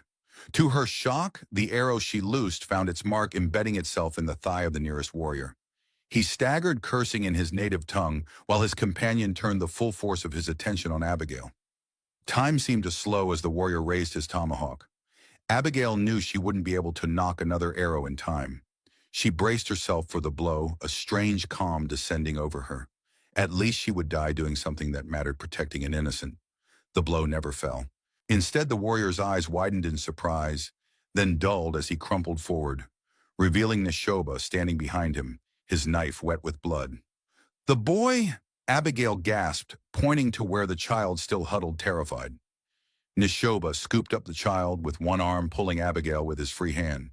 "This way," he urged, leading her toward the relative safety of the medicine lodge, where Charlotte and Makawi were already tending to the wounded. As they reached the lodge, Rebecca appeared out of the smoke and confusion, her face streaked with soot but unharmed. "Abby," she cried, embracing her sister fiercely. "I saw you run off. I thought, I'm all right." Abigail assured her, returning the embrace before turning to Neshoba. "Thank you." He nodded once, already turning back toward the battle. "Stay here. Help your sister with the wounded." The fighting continued well into the night, but the Comanche had the advantage of knowing every inch of the canyon. Gradually, they forced the Kiowa back toward the entrance. By dawn, it was over. The surviving Kiowa had retreated, leaving their dead behind, a sign of how desperate their flight had been, as most tribes risked everything to recover their fallen warriors. The canyon bore the scars of battle-burned lodges, blood-stained earth, the moans of the wounded, as they were carried to the medicine lodge. But they had held their ground. The sanctuary remained battered but unbroken. Abigail worked alongside Charlotte through the morning cleaning wounds, applying the poultices Makawi had prepared, offering water and comfort to the injured. Rebecca moved among the children who had been brought back from the cave, soothing their fears with songs and stories as the adults assessed the damage and began the work of rebuilding. It was midday before Abigail saw Neshoba again. He had a bandage wrapped around his upper arm, but seemed otherwise unharmed. Their eyes met across the busy medicine lodge, and the relief that flooded through Abigail was so intense, it left her momentarily lightheaded. Later, as the tribe gathered for a solemn ceremony to honor their fallen warriors, Tarby addressed the assembled survivors. "We have lost 5 brave men today," he said, his deep voice carrying weight despite its softness. "But we have protected our home, our children, our way of life, and we have seen that courage wears many faces." His gaze swept the gathering, pausing on the Mason sisters. "Today those who came to us as strangers fought beside us as family. They have proven their worth not through words but through actions." A murmur of agreement rippled through the crowd, and Abigail felt a shift in the way the tribe regarded them, the last vestiges of suspicion giving way to acceptance. They had bled together, fought together, grieved together. Such bonds were not easily broken. As the ceremony concluded and the tribe dispersed to continue the work of rebuilding, Charlotte approached her sisters with an expression of quiet wonder. "Makawi showed me something today," she said, her voice low. "Come to the medicine lodge. You need to see it." Exchanging curious glances, Abigail and Rebecca followed their younger sister through the now quiet canyon. The medicine lodge had been spared the worst of the destruction, its sturdy construction and slightly elevated position having protected it from both fire and direct assault. Inside, Makawi sat alone, grinding herbs with methodical patience. She looked up as they entered, her keen eyes assessing them, before she nodded, as if confirming a decision already made. "Show them," she said to Charlotte. Charlotte knelt beside a small cedar chest that Abigail had noticed before, but never seen opened. From it she withdrew a tattered piece of paper. No, not paper, Abigail realized as she drew closer. It was a page torn from a book, its edges yellow with age, the text faded but still legible. "It's from a Bible," Rebecca observed, peering over Abigail's shoulder. "But what?" "Look at the inscription," Charlotte urged, pointing to handwriting at the bottom of the page. Abigail squinted in the dim light, deciphering the faded script. "Property of the Mason family, Haven, Springs 1828. She looked up sharply, confusion and disbelief warring in her mind. That's impossible. This would have belonged to our grandparents, but how?" "It was mine," Makawi said simply, setting aside her mortar and pestle. "Many winters ago when I had another name, Elizabeth Keller." The name struck Abigail like a physical blow. Elizabeth Keller, the young woman who had disappeared from Haven Springs nearly 40 years earlier, presumed killed by hostile Indians after she ventured too far from the settlement alone. Her disappearance had become a cautionary tale told to generations of children, including the Mason sisters. "But you're..." Rebecca stammered, unable to complete the thought. Comanche, Macawi Elizabeth finished for her. By choice, not birth. I was taken, yes, but when the time came for ransom, I refused to return. A shadow of old pain crossed her weathered face. My own people called it savage captivity syndrome. They could not understand that I had found more freedom, more purpose, more belonging here than I ever knew in their world. The revelation stunned Abigail into silence. Here was living proof that the boundary between worlds was more permeable than she had believed, that it was possible not just to survive, but to thrive in a place so different from where one began. The bird woman, Charlotte whispered, understanding dawning in her eyes. In my dreams, she was leading me to you. Macawi nodded, a hint of a smile touching her lips. Awanada guides those who are meant to find their true home, just as she guided me so long ago. She reached out, taking Charlotte's hand in her gnarled one. And now she has brought you three to the threshold of the same choice I faced. The implication hung in the air between them, a possibility that Abigail had sensed growing with each day they spent among the Comanche, but had not dared to fully acknowledge even to herself. The choice to leave behind everything they had known, every expectation and limitation of their former lives, and embrace a new way of being. The valley, Abigail said slowly, remembering Charlotte's fever dreams. The one the bird woman showed you? It's real, isn't it? Macawi's eyes gleamed with approval. Yes, it lies beyond the western ridge, a place sacred to both Comanche and Kiowa, despite their ancient enmity. A place where the boundary between worlds thins, where lost souls find refuge.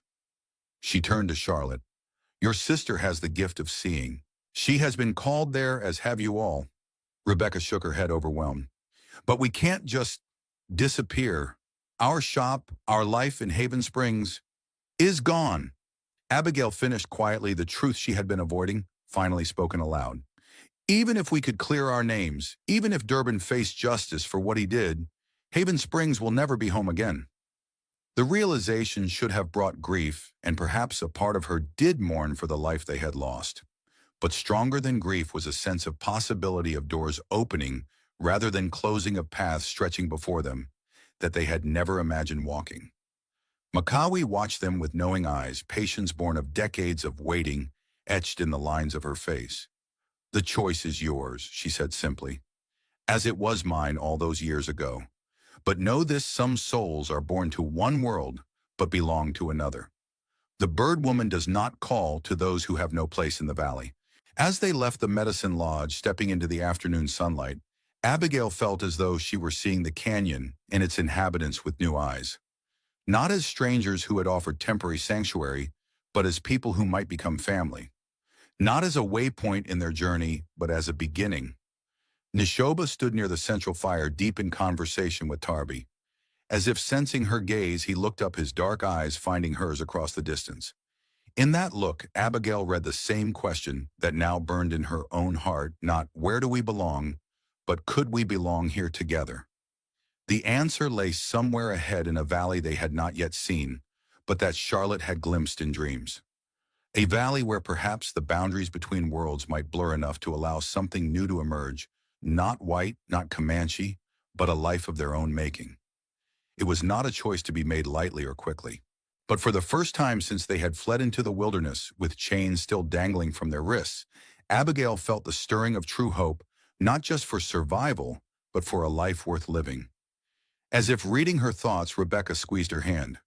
Whatever we decide, she said softly, we decide together. Charlotte nodded, her eyes clear and certain in a way they hadn't been since before their ordeal began. Together, she echoed, in this world or any other.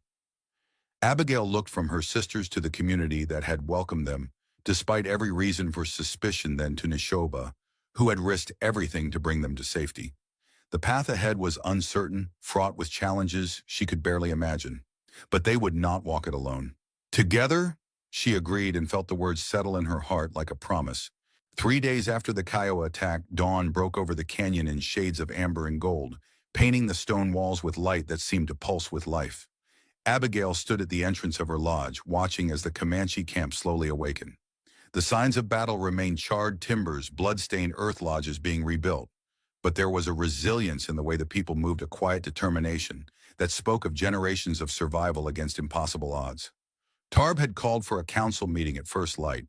Something in the elders' demeanor the previous evening had suggested momentous decisions ahead, and Abigail felt tension coiling in her stomach as she waited for Rebecca and Charlotte to join her. Their time in this sanctuary might be drawing to a close, though whether by choice or necessity remained to be seen. "You're thinking too hard," Rebecca said, emerging from the lodge with her hair freshly braided in the Comanche style Nasha had taught her. "I can practically hear the wheels turning." Abigail managed to smile, though it felt strained. "Someone has to." Charlotte appeared behind Rebecca, carrying a small bundle of herbs she had gathered at dawn from Makawai's medicine pouch. In the weeks since their arrival, the youngest Mason sister had transformed her natural sensitivity, honed to a fine edge under the old woman's tutelage, her former fragility replaced by a quiet confidence that sometimes made her seem older than her years. "Makawai says Tarby has received messages from the Buffalo clan to the north." Charlotte said, her voice low. "Smoke signals before dawn. She thinks they're offering sanctuary." Abigail raised an eyebrow. "How does she know that?" Charlotte shrugged, a small smile playing at her lips. "She knows many things. The Buffalo clan is led by her husband's brother. They have a hidden valley of their own, one that even the Kiowa do not know." Hooray! The information sent a ripple of both hope and unease through Abigail. Another sanctuary might mean continued safety for the tribe that had protected them, but it also meant another journey, another upheaval, when they had just begun to find their footing. "We should go," Rebecca urged, nodding toward the central fire where people were already gathering. "Tarb doesn't like to be kept waiting." As they made their way through the camp, Abigail found her eyes searching instinctively for Neshoba. She hadn't seen him since the previous afternoon, when he departed with 2 other scouts to survey the surrounding territory, for signs of further Kiowa movement or worse evidence that their original pursuers had somehow picked up their trail again.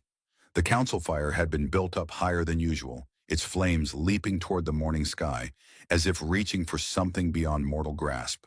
Tarbe sat on a raised platform of stone, his weathered face solemn beneath his ceremonial headdress. The senior warriors flanked him, each bearing fresh scars or bandages from the recent battle. Makawai sat slightly apart, her gnarled hands working a string of sacred beads as she murmured what sounded like prayers in the Comanche tongue. The Mason sisters found places at the edge of the gathering, still conscious of their status as outsiders, despite the growing acceptance they had earned. Abigail noticed several of the tribe members nodding respectfully to them, particularly those whose wounds Charlotte had helped tend after the battle. As the last stragglers joined the circle, a hush fell over the assembly. Tarbe rose his tall frame straight despite his years, and raised his hands toward the sky in a gesture that seemed both blessing and supplication. "The spirits have spoken," he began, his deep voice carrying effortlessly across the hushed gathering. "Our time in this place draws to a close." A murmur rippled through the crowd, not of surprise, Abigail noted, but of solemn acceptance, as if this announcement merely confirmed what many had already suspected. "The Kiowa know our location now," Tarby continued. "They will return in greater numbers. And there are other signs." He gestured toward the eastern horizon. "White soldiers have been seen in the foothills. Whether they hunt our pale sisters or simply expand their territory, the result is the same. We must move." Abigail felt Rebecca's hand find hers, squeezing tightly. The mention of soldiers sent a chill down her spine. Had Haskell and Briggs somehow enlisted military aid in their search? Or was this simply the inexorable encroachment of white settlement that had been pushing native peoples westward for decades? "We have received word from the Buffalo clan." Tarb went on, confirming Charlotte's earlier intelligence. "They offer us sanctuary in their hidden valley beyond the western mountains. It is a journey of 7 days through difficult terrain, but they will send guides to meet us at the Stone River crossing." He paused, his gaze sweeping the assembly. "We leave at sunset tomorrow. Take only what can be carried.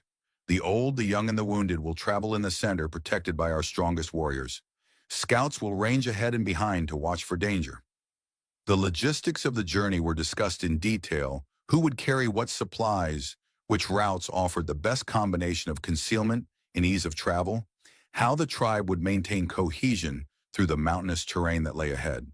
Throughout the discussion, Abigail found herself mentally cataloging what few possessions she and her sisters had accumulated during their stay, The deerskin dresses Nasha had made for them, Charlotte's collection of medicinal herbs, the small knife Neshoba had given Abigail for protection. It wasn't until the practical matters had been settled that Tarb addressed the question Abigail had been turning over in her mind since the council began. "Now we must speak of our guests," he said, his gaze finding the Mason sisters. "The daughters of the dawn who came to us in chains and have since proven their worth." He gestured for them to approach the fire. Abigail rose on legs that suddenly felt unsteady, her sisters following as they made their way to stand before the tribal elder. "You faced a choice when you fled your people's justice," Tarb said, his dark eyes seeming to look into their very souls. "Now you face another. The path ahead leads away from the world you knew, perhaps forever. What say you to this?" It was the moment of decision Abigail had felt approaching, like distant thunder, the point at which they must consciously choose to continue this journey into the unknown or attempt to find their way back to the world they had left behind. Before she could formulate a response, the sound of running feet interrupted the solemn proceedings. All heads turned as Neshoba appeared at the edge of the gathering, his face grim with urgency. He spoke rapidly to Tarbe in Comanche, his words too quick for Abigail to catch with her limited understanding of the language. But the reaction they provoked was immediate. The elder's face darkened and several of the warriors rose to their feet, hands moving instinctively to weapons. "What is it?"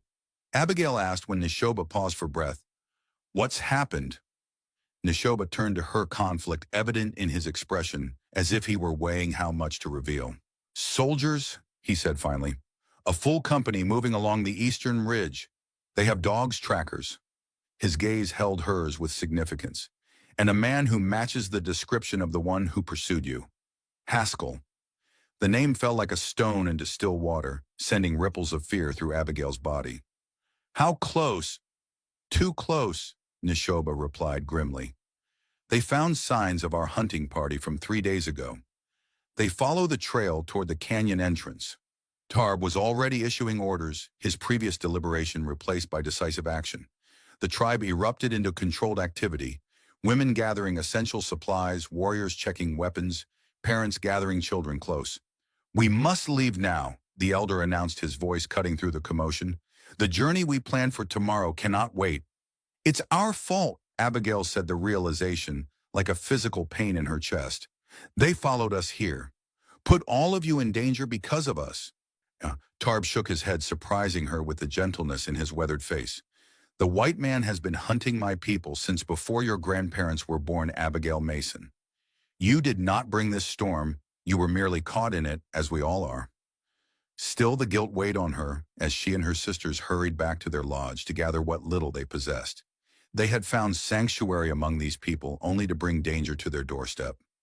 "We should leave," she told Rebecca as they hastily bundled their few belongings. "Draw them away from the tribe." Rebecca looked up sharply. "And go where? Back to Haskell and his chains, back to Durbin and his lies." "Anywhere," Abigail insisted, "as long as it's away from here. These people have risked enough for us." "No." The voice came from the lodge entrance where Neshoba stood watching them with an intensity that made Abigail's breath catch. "You would not survive a day with soldiers and dogs on your trail. And they would not stop hunting the tribe even if you gave yourselves up. To them, we are all the same enemies, to be eliminated or controlled." He stepped inside, his movements quick and purposeful. "There is another way, a chance to save both you and the tribe." "How?" Abigail asked, hope and wariness mingling in her chest. Neshoba's expression was grim but determined. "You and I will create a false trail, lead the soldiers away from the canyon while the tribe escapes westward. With a good head start, they can reach the Stone River before they are discovered." The plan was audacious, desperate, and possibly suicidal. "Just the two of us against a company of soldiers?"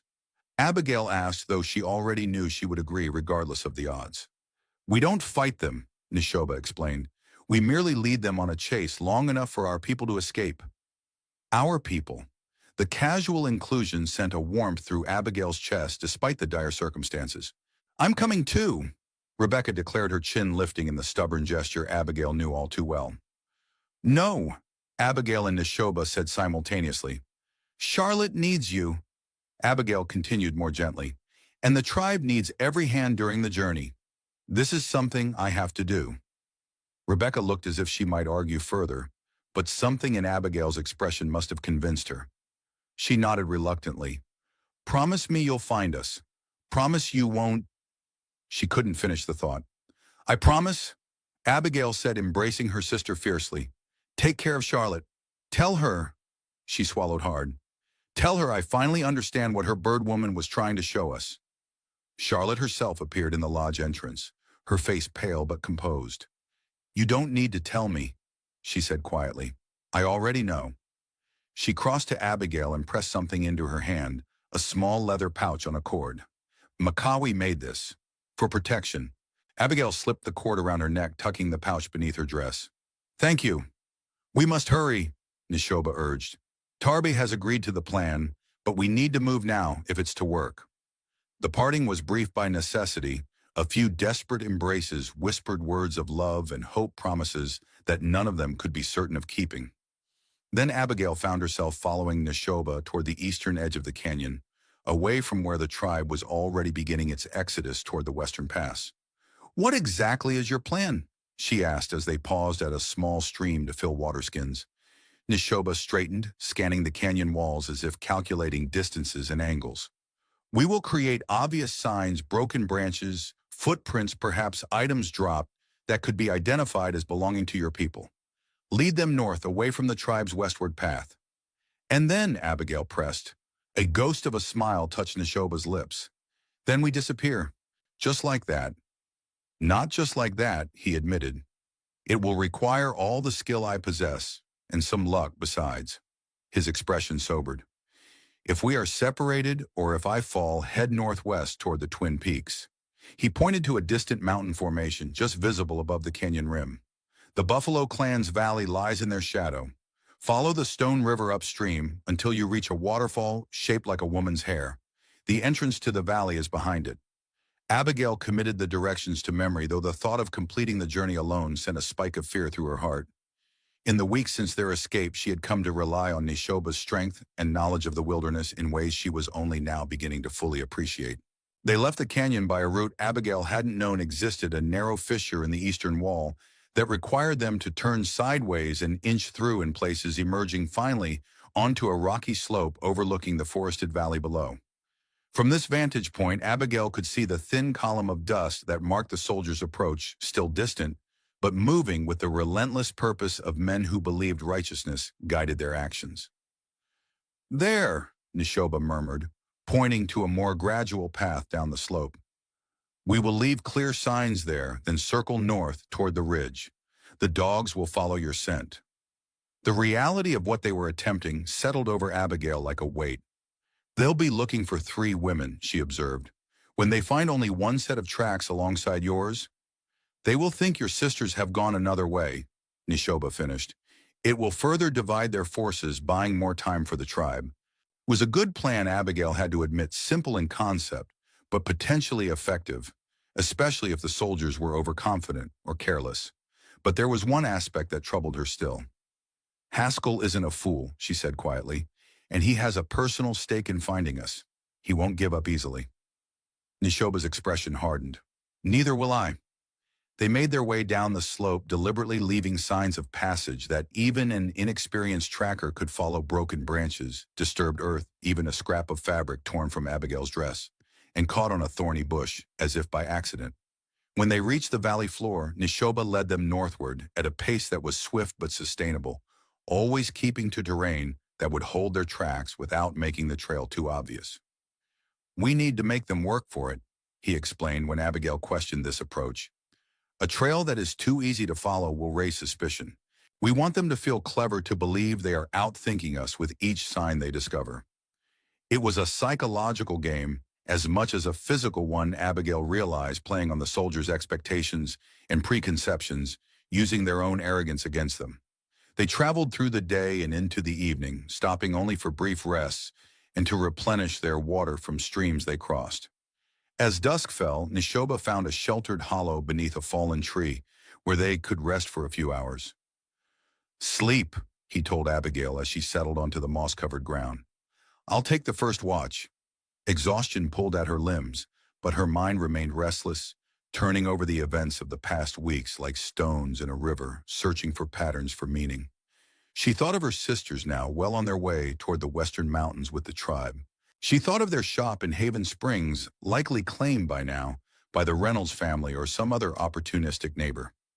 She thought of the life she had planned so carefully, a life of modest security and quiet dignity of independence, earned through hard work and careful frugality. That life was gone, swept away by Durban's vindictiveness and their own desperate flight. In its place was what a nomadic existence among people whose language and customs remained largely foreign to her, a life spent looking over her shoulder for pursuers who might never truly give up the hunt. "You're thinking too much again," Neshoba observed from his position at the edge of their shelter, his voice gentle in the gathering darkness. Abigail sighed, sitting up as sleep continued to elude her. "It's a habit. A useful one at times," he acknowledged, "but not when rest is needed." She looked at him, really looked in the fading light. The strong profile, the watchful eyes, the scar that spoke of suffering, endured and overcome. In the weeks since he had found them in the forest, he had become something she had never expected to find in the wilderness, a touchstone, a fixed point in a world that had lost all certainty. "Why did you help us?" she asked suddenly. "That first day in the forest, you could have left us to our fate." Neshoba was silent for a long moment, his gaze fixed on the darkening sky. "I saw myself in you," he finally said. "In your eyes, the look of someone caught between worlds belonging to neither." The observation struck Abigail with its simple truth.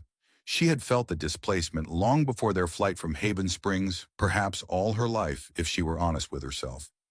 Never quite fitting the mold of proper womanhood that society had crafted, never fully comfortable with the constraints placed upon her ambitions and abilities. "And now," she asked softly, "what do you see in me now?" Neshoba turned to her, his dark eyes reflecting the last light of day. "Someone finding her true path," he said simply, "as I have found mine." The words hung between them, laden with meaning that transcended their immediate circumstances. In another time, another place, Abigail might have looked away, might have retreated behind the walls of propriety that had governed her interactions with men in her former life. But those walls had crumbled along with everything else she had once taken for granted. Instead, she held his gaze, allowing him to see the vulnerability, the uncertainty, and yes, the growing affection that she had kept carefully guarded until now.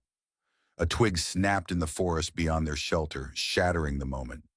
Neshoba was on his feet instantly, knife in hand, every sense alert. Abigail rose more slowly, her hand moving to the small bow she carried. "Wait!" Neshoba breathed, raising a hand for stillness. They listened, frozen in place, as the forest sounds ebbed and flowed around them. The rustle of leaves, the distant cry of a night bird, the soft percussion of insects. Then faintly but unmistakably came the sound that confirmed their worst fears, the baying of hounds carried on the night breeze from somewhere to the east. "They're tracking by night," Abigail whispered, horror tightening her chest. "They must have found our trail sooner than we expected." Neshoba nodded grimly. "We need to cross water. It's our only chance to break the scent." They gathered their meager supplies quickly, all thought of rest abandoned. Moving through the forest by night was perilous, roots and stones, eager to trip unwary feet, branches ready to claw at faces and arms. But the alternative was capture, a fate neither of them could accept. Neshoba led the way with an assurance that spoke of years navigating these woods in darkness.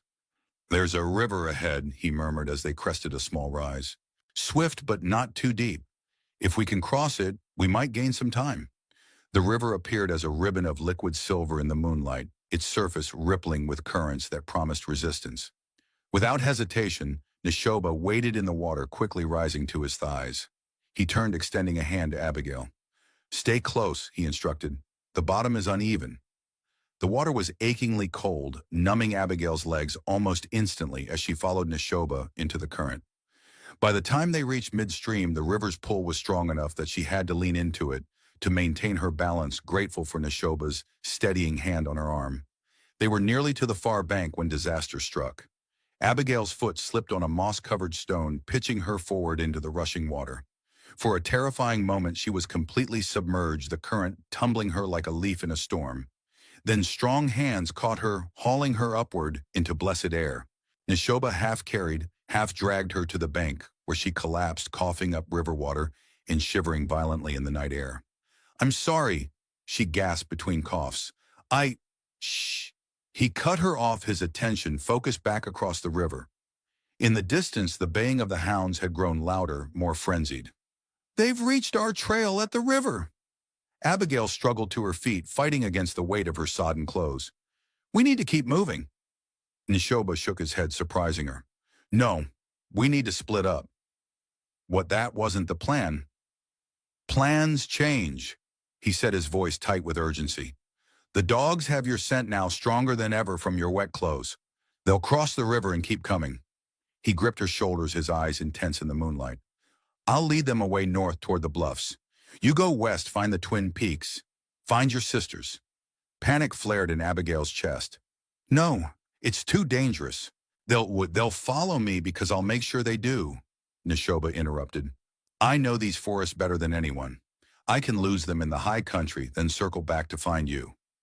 It was logical. Abigail had to admit their best chance of both surviving and ensuring the tribe's safe passage.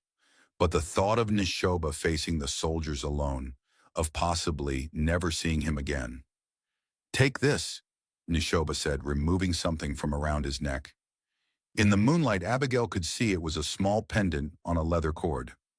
"It will help you find your way to the valley." As he pressed it into her palm, she caught a glimpse of something etched on the metal surface, a name: Durbin. "What?" she began, but Neshoba cut her off with a quick shake of his head. "No time. It belonged to the man who gave me this." He touched the scar on his face. "Taken from him the day I escaped.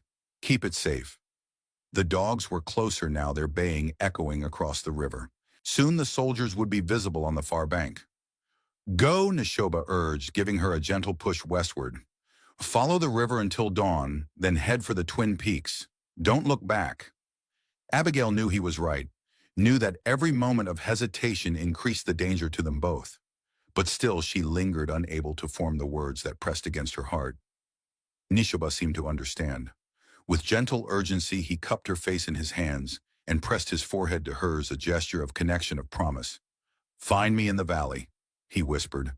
Then he was gone, moving swiftly northward along the riverbank, deliberately leaving clear tracks in the soft earth.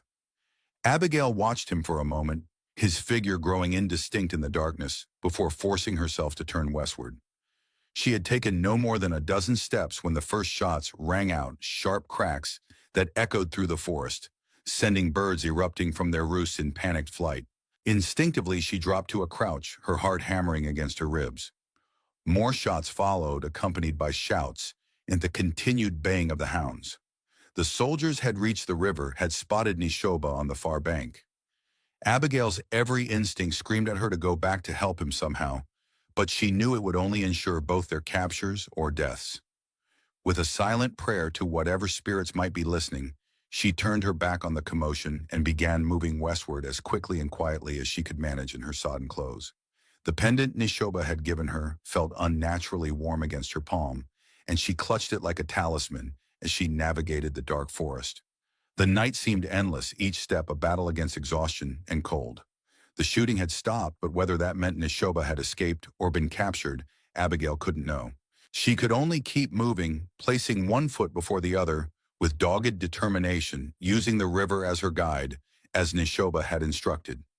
Dawn found her still trudging westward, her clothes now merely damp rather than dripping her limbs, moving more from habit than conscious will. The forest had thinned somewhat, giving way to more open terrain, where outcroppings of rock punctuated rolling meadows. In the distance, the Twin Peaks Neshoba had described were clearly visible, their summits catching the first light of day. Abigail paused to rest on a fallen log, finally allowing herself to examine the pendant Neshoba had given her. It was a military identification tag, the kind soldiers wore to ensure their bodies could be identified if they fell in battle, and sure enough, stamped into the metal was a name: Durbin J.T. Kepper 7th Cav. The revelation hit Abigail like a physical blow. J.T. Durbin, Jacob Thomas Durbin. Not the son who had orchestrated their downfall, but the father. Captain Jacob Durbin had been the officer who scarred Neshoba as a boy, the same man whose son had later destroyed the Mason sisters' lives, out of spite and wounded pride. It was too perfect a circle, too complete a connection to be mere coincidence.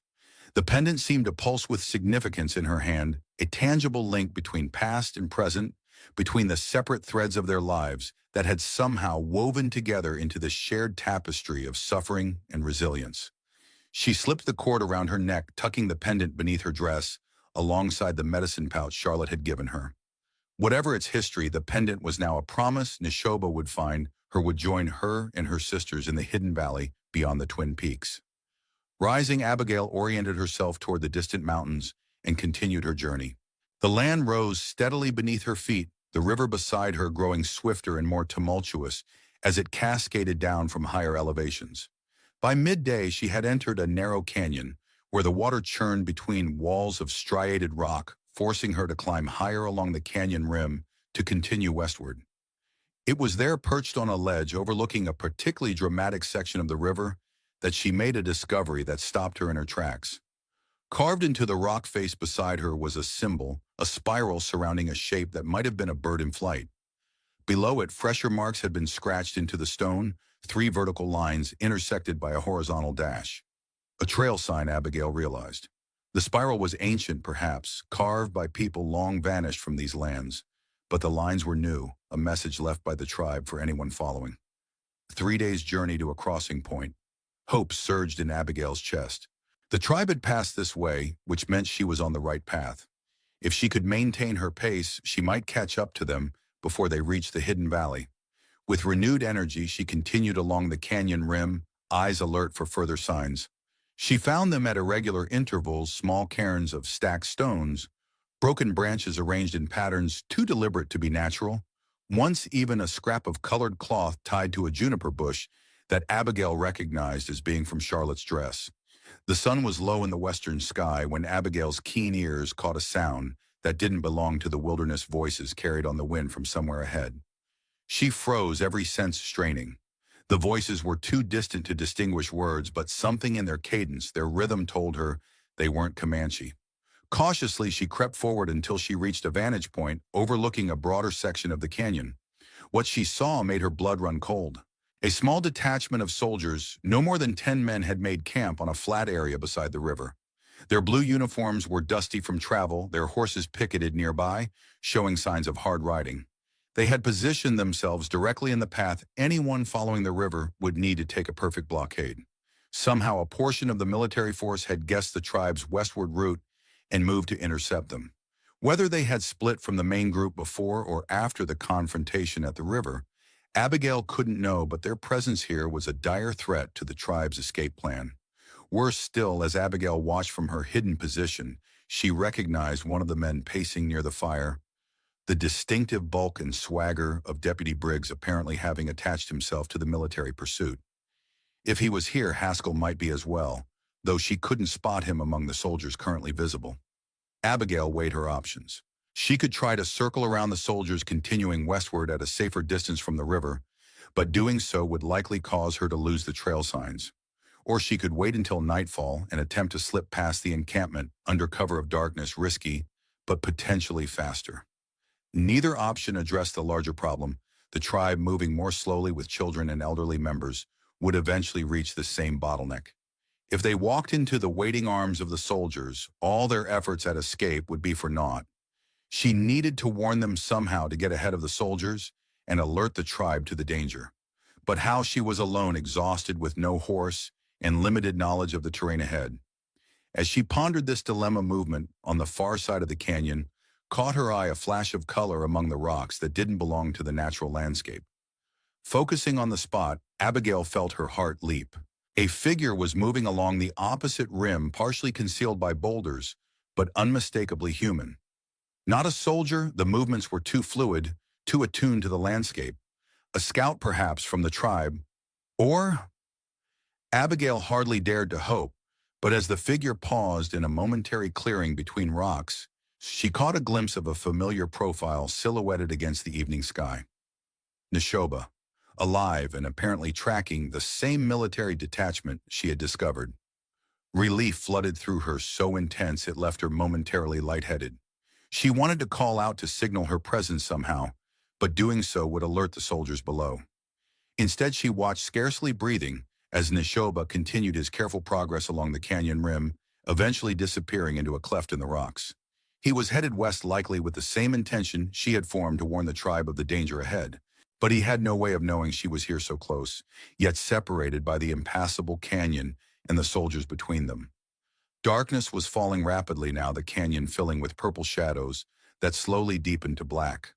The soldiers below had built their fire higher, its light casting grotesque, dancing shadows across the rock walls. Abigail could hear fragments of their conversation, now crude jokes, complaints about the hard pace their captain had set, speculation about the Indian-loving fugitives they were pursuing. One voice rose above the others, Briggs, his words slightly slurred, suggesting he'd been drinking. "Mason girls won't be so high and mighty when we catch 'em," he was saying.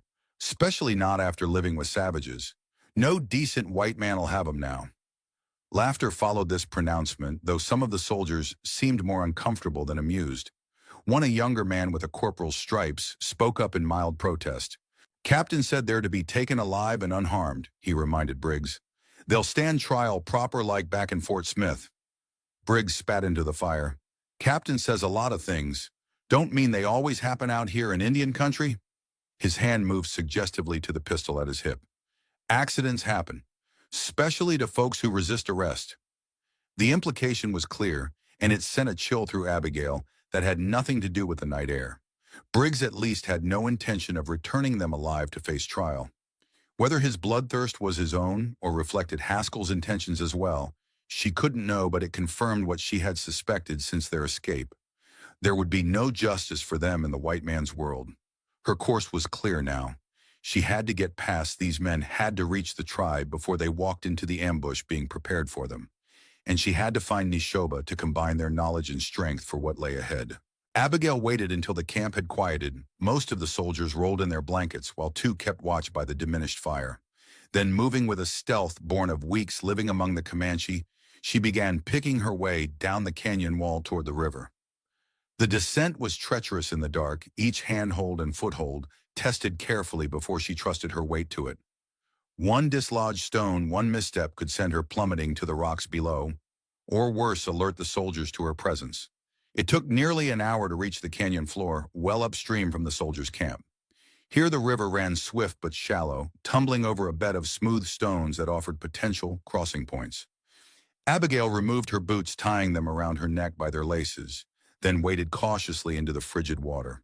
The current pulled at her legs, threatening to unbalance her with each step, but she moved deliberately from stone to stone, testing each placement before shifting her weight. Halfway across, a larger rock shifted beneath her foot, sending her stumbling forward with a splash that seemed deafening in the night quiet. She froze, water swirling around her thighs, listening intently for any change in the sounds from the camp downstream.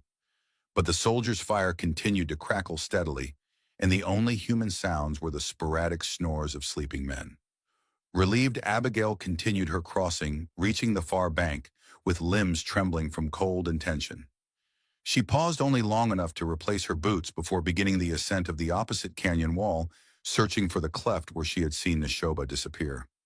It was like looking for a shadow within shadow, the rock face a confusion of crevices and outcroppings in the dim starlight. Abigail was beginning to fear she had misjudged the location when her questing hand found an opening wider than it appeared from a distance, a narrow passage between two massive boulders that had settled against the canyon wall. She squeezed through, finding herself in a space just large enough for a person to stand upright, with another smaller opening at the far end. It appeared to be a natural chimney of sorts leading upward through the rock toward the canyon rim. As she contemplated the climb, a sound from above made her freeze, the faint scrape of something against stone. Instinctively, she pressed herself against the wall of the passage, her hand moving to the knife at her belt. A shadow fell across the upper opening, blocking the faint starlight. Then a voice, barely a whisper, but achingly familiar. "Abigail, Neshoba." She breathed, relief flooding through her. "I'm here." A rope uncoiled from above, dangling into the passage. "Climb," came the whispered instruction. Quietly. The ascent was easier with the rope's aid, though still challenging in the near-total darkness. When Abigail finally hauled herself over the rim of the opening, she found Neshoba waiting his expression, a mixture of disbelief and joy in the faint starlight. "How?" he began, but she cut him off, pressing a finger to his lips and gesturing toward the soldiers' camp below. He nodded understanding, then took her hand and led her away from the edge deeper into a maze of towering rock formations that offered both concealment and protection from the night wind. Only when they were well away from any risk of being overheard did he stop turning to face her with an intensity that made her heart race despite her exhaustion. "I thought you would be halfway to the Twin Peaks by now," he said, his voice low but vibrant with emotion. "I followed the river as you said," Abigail explained, "but then I saw the soldiers camp below and you on the far rim." She hesitated, then added simply, "I couldn't leave you behind."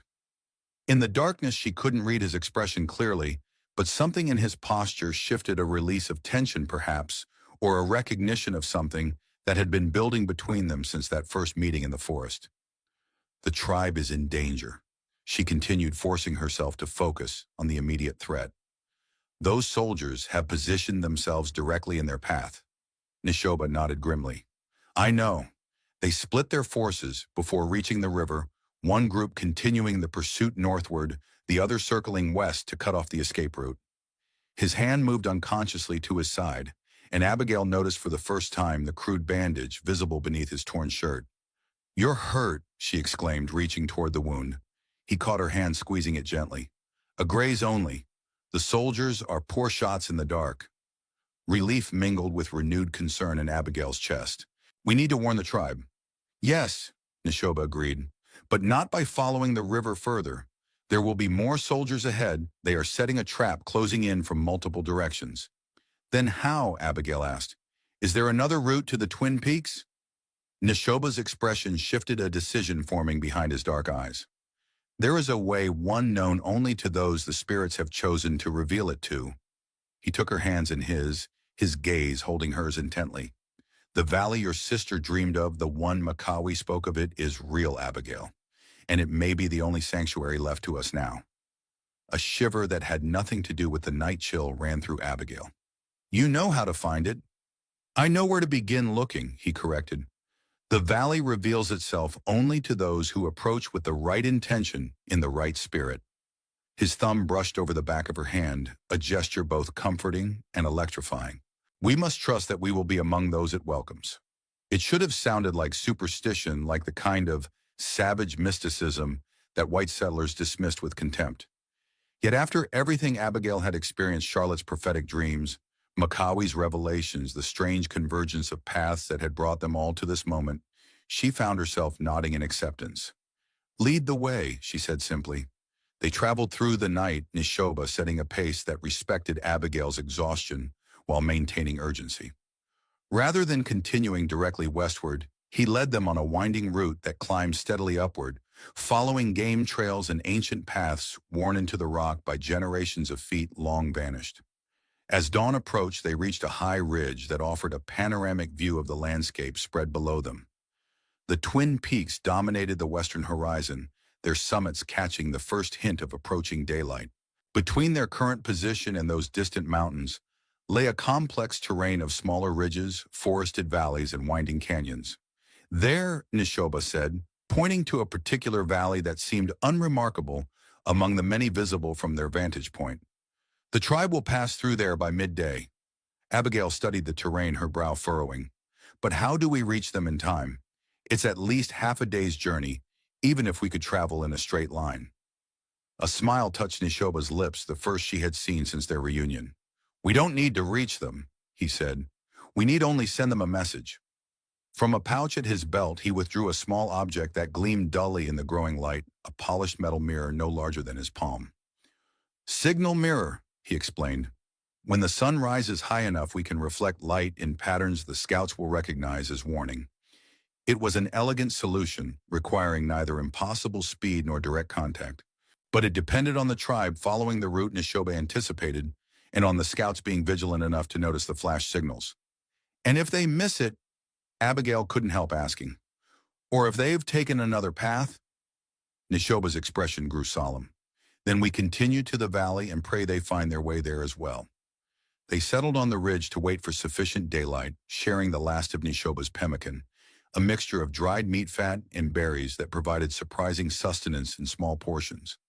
As they ate, Abigail found herself studying her companion's profile in the strengthening light, noting the new lines of fatigue around his eyes, the fresh scratches on his copper skin from his own desperate flight. "What happened after we separated?" she asked quietly. At the river, Nishoba was silent for a moment, his gaze fixed on the distant horizon. "The soldiers saw me as I intended," he finally said. "They gave chase, but their horses struggled on the rocky ground above the river. I led them into a box canyon where their mounts were useless, then climbed out while they were forced to continue on foot." There was more to the story. Abigail sensed the wound in his side spoke of a closer encounter than he was admitting, but she didn't press. They had both survived, had found each other against impossible odds. For now, that was enough. "I found this," she said instead, drawing the pendant from beneath her dress. "I recognized the name." Nishoba's expression hardened at the sight of the military tag.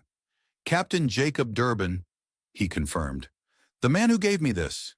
His finger traced the scar on his face. "Durbin's father," Abigail said softly. "The same family that destroyed ours." "Yes." Nishoba took the pendant from her hand, studying it with an intensity that suggested he was seeing not the object itself, but the memories it evoked. "I took it from him the day I escaped, a reminder of what I had survived and why I could never return to the white man's world." He held it out to her. "Keep it, a token that we have both survived what they intended to break us." Abigail accepted the pendant, slipping it back around her neck alongside Charlotte's medicine pouch. The two talismans, one representing her past, one her possible future, rested together against her skin, a physical manifestation of the threshold she now stood upon. The sun had climbed high enough now for Nishoba's plan. With practiced precision, he positioned the small mirror to catch the light, then began flashing it in a pattern of long and short reflections toward the distant valley. "What does it say?" Abigail asked, fascinated by the elegance of this silent communication. "Soldiers ahead. Turn north to High Pass. Friends wait in Sacred Valley." Nishoba translated as his hands continued the rhythmic movement. Simple enough for the scouts to understand, but meaningless if intercepted by the white men. They repeated the message at intervals throughout the morning, watching for any sign that it had been received. Around midday, Nishoba straightened suddenly, his keen eyes fixed on a distant point in the valley below. "There," he said, pointing to what appeared to Abigail as a mere flicker of movement among the trees. "They've seen it. Look, they're changing direction." Sure enough, as Abigail strained her eyes, she could just make out a line of figures, turning away from their westward trajectory, angling northward toward a less obvious pass between two forested ridges. "Tarbe understands," Nishoba said, satisfaction evident in his voice. "He'll lead them to the high country where the soldiers' horses will be at a disadvantage. From there, it's a more difficult route to the valley, but safer." Relief washed through Abigail. "My sisters, do you think—" "They're with the main group," Nishoba assured her. "Charlotte's skills are too valuable to risk sending her with the advanced scouts, and Rebecca wouldn't leave her side." It was the most logical assumption yet. Abigail couldn't quite shake the worry that gnawed at her heart. Until she saw her sisters again with her own eyes, a part of her would remain incomplete, adrift. "Come," Nishoba said, gathering their few possessions. "We should move on. The soldiers below may have scouts of their own watching the high ground." They descended from the ridge by a different route than they had climbed, working their way toward a series of interconnected valleys that Nishoba said would lead them more directly to the Twin Peaks. The terrain grew increasingly rugged, with towering cliffs of red and ochre stone standing like sentinels along their path. By late afternoon, they had entered a narrow canyon, where a small stream trickled between walls that seemed to reach for the sky. The air here was noticeably cooler, and a hush hung over the landscape, broken only by the occasional cry of a hawk circling overhead. "This place feels different." Abigail observed her voice instinctively, dropping to a near whisper.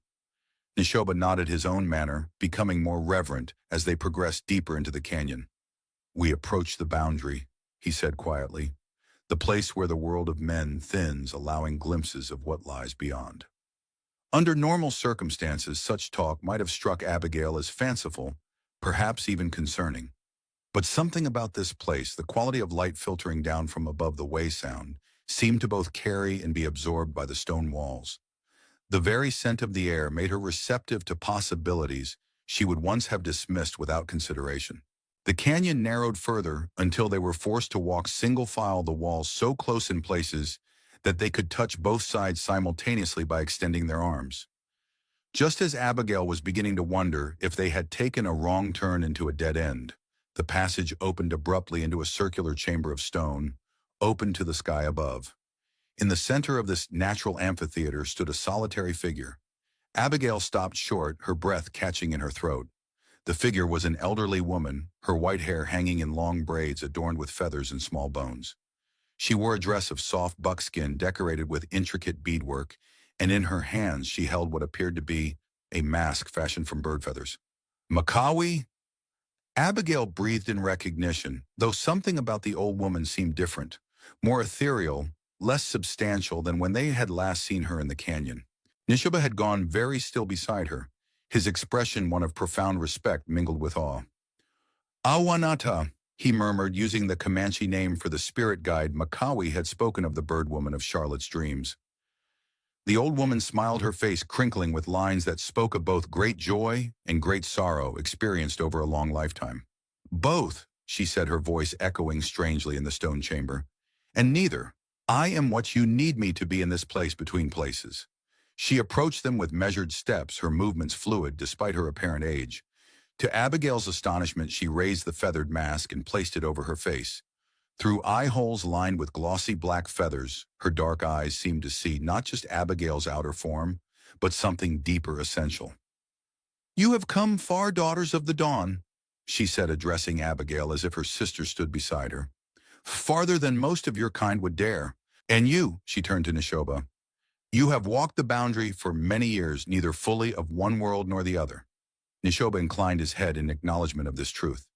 "We seek the hidden valley," he said simply, "sanctuary for our people." The masked woman, Makawi or Awanata, or perhaps both at once, nodded slowly. "The valley does not open its arms to all who seek it," she said, her voice taking on a rhythmic quality like the flow of water over stone. "It is not a place for those who choose sides in the wars of men. It is a place for those who have lost themselves and seek to be found." She extended a hand toward Abigail, palm up in invitation. "This place is not for the faint of heart. Once entered, few choose to leave. Are you prepared for such a choice?" The question hung in the air between them, weighted with significance beyond the mere words. Abigail thought of Haven Springs, of the life she had built there with such careful determination. She thought of the wilderness through which they had traveled, of the dangers they had faced and overcome together. And she thought of her sisters, of the bond that had sustained them through loss and hardship, a bond she couldn't imagine severing. "My sisters," she began, but the bird woman shook her head.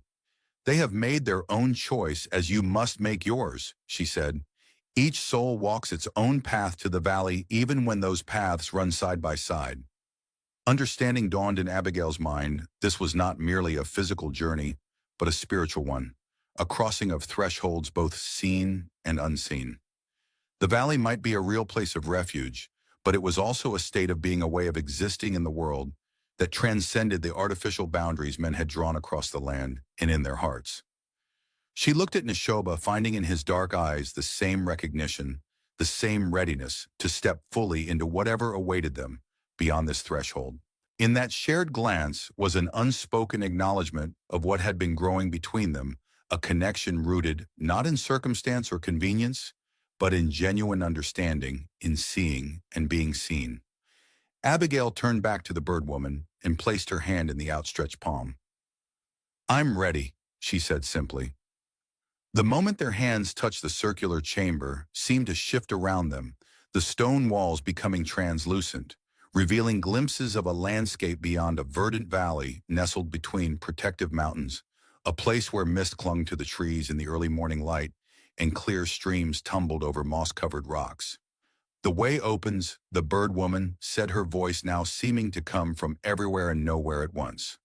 Follow the path of water to where it falls like a woman's hair. Behind the veil lies what you seek. With these words, she stepped backward, her form growing indistinct, as if dissolving into the very air. The feathered mask was the last thing to fade those knowing eyes holding Abigail's gaze until the final moment of vanishing. Silence fell in the chamber, broken only by the soft sound of Abigail's and Neshoba's breathing.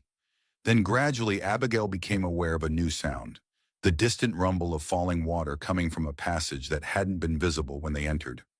The waterfall, Neshoba said, recognition in his voice, just as the stories tell it. Hand in hand, they approached the new opening in the rock, finding a path that descended gently alongside a stream that grew progressively larger as tributary springs joined its course. The terrain opened out before them, the confining walls of the canyon giving way to a forested slope that allowed glimpses of the broader landscape ahead. And there, perhaps a mile distant, was their destination, a waterfall that tumbled from a high cliff in a cascade so perfectly formed that it did indeed resemble a woman's hair streaming in the wind. At its base, a pool of crystal-clear water reflected the late afternoon sunlight, surrounded by a meadow dotted with wildflowers in a riot of color. "It's real," Abigail breathed wonder, replacing exhaustion in her tired limbs. "All of it Charlotte's dreams, Makawi's stories." "The valley has revealed itself to us," Neshoba confirmed, his voice tight with emotion. "Now we must find our people and guide them home." They made their way down the slope toward the waterfall, the path becoming easier with each step, as if the land itself welcomed their presence. As they drew closer to the pool at the base of the falls, Abigail noticed movement figures emerging from behind the curtain of water, where a hidden passage must lead into the valley beyond. Her heart leaped into her throat as she recognized the first figure to step fully into view, Rebecca, her golden hair catching the sunlight as she turned back to help someone behind her. And then Charlotte appeared, looking stronger and more vibrant than Abigail had seen her in months, her face alight with wonder as she took in the beauty surrounding them. With a cry that came from the depths of her soul, Abigail broke into a run, closing the distance between herself and her sisters in a matter of heartbeats. They collided in a tangle of arms and tears and laughter, holding each other as if they might never let go. "You made it," Rebecca sobbed, her face buried in Abigail's shoulder. "We felt you were alive, but when you didn't come with the others—" "Neshoba found me," Abigail explained between her own tears. "We've been following you, trying to warn you about the soldiers." "Ah, we saw your signals," Charlotte confirmed, her eyes shining with joy, and something else, a deep knowing that hadn't been there before. "Tarb changed our route, led us through the high country. It was harder, but we lost the soldiers in the rocks." Over her sister's shoulders, Abigail could see more of the tribe emerging from behind the waterfall. Tarb, with his dignified bearing, Nasha with a child in her arms, warriors and elders and children, all with the same expression of wonder and relief on their faces. And there was Makawi, the real flesh-and-blood Makawi, not the spirit guide they had encountered in the stone chamber. She stood slightly apart, watching their reunion, with a smile that held both satisfaction and a hint of sadness, as if she understood better than most the price of the choice they had all made. Neshoba approached them now, greeting Rebecca and Charlotte with genuine warmth, before turning to Abigail with a question in his eyes, a question about what came next, about where they went from here. Tarb joined them, resting a hand on Neshoba's shoulder, in a gesture of respect and affection. "The Buffalo clan welcomed us as promised," he told them. "Their valley has sheltered those who walk between worlds for many generations. Here there are no Comanche or Kiowa, no white or Indian, only those who seek peace and are willing to create it within themselves first." He gestured toward the waterfall and the hidden entrance behind it. "Beyond lies a new beginning, the old ways and the new woven together into something stronger than either alone." Abigail looked at her sisters, seeing in their faces the same understanding that had come to her in the stone chamber, that this was not merely a physical refuge, but a spiritual home, a place where the artificial divisions of the world outside held no power. "Is this where we belong?" she asked them softly, needing to hear the confirmation of what she already felt in her heart. Rebecca glanced toward the tribe members still emerging from behind the falls, her gaze lingering on the children she had come to care for deeply. "I think perhaps it is," she said, "not because we have nowhere else to go, but because this is where we choose to be." Charlotte nodded, her expression serene. "The bird woman has been showing me this place since we first fled into the wilderness," she said. "Not because it was our only option, but because it was always our destination. We just didn't know it yet." Neshoba moved to stand beside Abigail, not touching her, but close enough that she could feel the warmth of his presence. "And you?" he asked quietly. "What do you choose, Abigail Mason?" The question was simple, yet it encompassed everything: past and future loss, impossibility, the life she had planned, and the life that had found her despite all odds. She thought of the pendant still hanging around her neck, of the chains they had escaped, of the freedom they had fought so hard to claim. Her answer, when it came, was equally simple, but held within it the fullness of her heart. "I choose this," she said, taking his hand in hers. "I choose us." The sun was setting as they passed behind the curtain of water, following the hidden path into the valley beyond. The last rays of daylight filtered through the cascade, creating a rainbow that arched over the entrance, like a blessing or a promise.